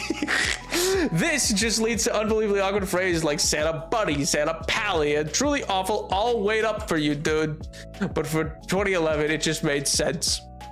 I guess I don't have a good. Maybe I just don't have a good enough gauge for what that kind of like was like in 2011. I don't know, but I mean, I was alive. I just feel like anyway. But I remember, even when I first heard it, I was like, that's weird. It also doesn't rhyme as well. Buddy and Baby, they don't have the same like auditorial sound. So it's like, it's jarring. It's not a good cover. Why do it then? What? That's funny, by the way. That's awesome, actually, that it's like critically controversial. That's awesome. I wonder if he regrets it. I would wonder if he would still do it.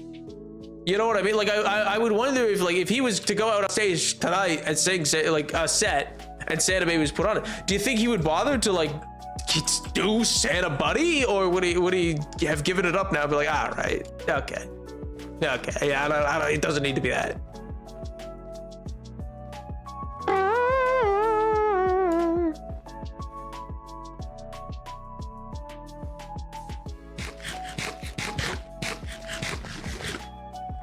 Oh. From watching him on The Voice this past season, I could see him lead into it. He has humor. That's what I was gonna say. Like, that is the one and only thing that I've ever been like, Mr. Buble, why? It's a weird choice, man. Like, it's not bad as a choice. I mean, lyrically it's bad, but like, it's not like he's done wrong. It's just, okay, man, why? That says you odd. But yeah, because otherwise he seems chill. Seems like a pretty, you know, stand-up guy, humorous. I like his other music. But yeah, other than Justin Bieber's Mistletoe, I don't know if anything post Mariah Carey has truly had like staying power for like new Christmas songs. Because the whole, like, I'll always, like, anyways, like, I'll go into any like big box store, random stores around Christmas, and you'll not often, not every day, but you'll hear at least a handful of times through the season. I find at least the with you, shawty with you, and I go, oh yeah, I forgot he made a Christmas song. Nice. Okay, cool. And then that's about it. Sia's Snowman is the only other one I think that's been played multiple times. I'd rather reimagine Santa Baby as a mob boss. Santa Baby! How about a ring? How about a spooky spider ring? I got it from Chuck E. Cheese. Here you go. Charles Entertainment Cheese wanted you to have this, Santa. It's for you. The bells, they toll for me. Well, gang, I think we're gonna call it here because we're gonna be live again tomorrow. And I'd like to, I think preserving the voice is better than not. Try not to shoot it out all in one first stream, you know. So tomorrow we will be back. Yes, with quite the surprise, I think. With quite not necessarily it'll certainly be a Christmas miracle, but I don't know if it'll be, unless some plans change, I don't know if it'll be a inherently Christmas themed thing, but you know, we'll see. Wait! Yes? Why weren't you at elf practice? Man, if we could watch that Rudolph movie on stream, that'd be sick. That'd be great. I love that movie so much, dude. I love that movie so much. What a stellar movie. I had to copy Google AI because you went to end. Devastated. I'm so sorry. Since Mariah Carey's All I Want for Christmas Is You in 1994, top modern hits include Kelly Clarkson's Underneath the Tree. I'll have to listen to it. I can't think. Like, I mean, it probably charted. I don't think I can't think of hearing it, but Ariana Grande, Santa Tell Me. That one I feel like it's beginning to look a lot like Christmas is a new song. I'm so wrong. That man owns Christmas. That is, I thought that was an old song that he just said. That's new? He made that? That's crazy. That's crazy. Genuinely, that's okay. Yeah, that is easily the biggest modern Christmas song post Mariah Carey's All I Want for Christmas Is You, which I don't personally think is a great Christmas song, but whatever. I'm not a fan. I think people overhype what it is, but that probably. I think it's good. I don't think it's bad. I don't think it's bad at all. She's a fine singer. It's a good song. I think it's just a little overplayed, and I don't. The meme's getting stale. The thawing meme and it got stale 2 years ago to me. So I don't know. Maybe that's me.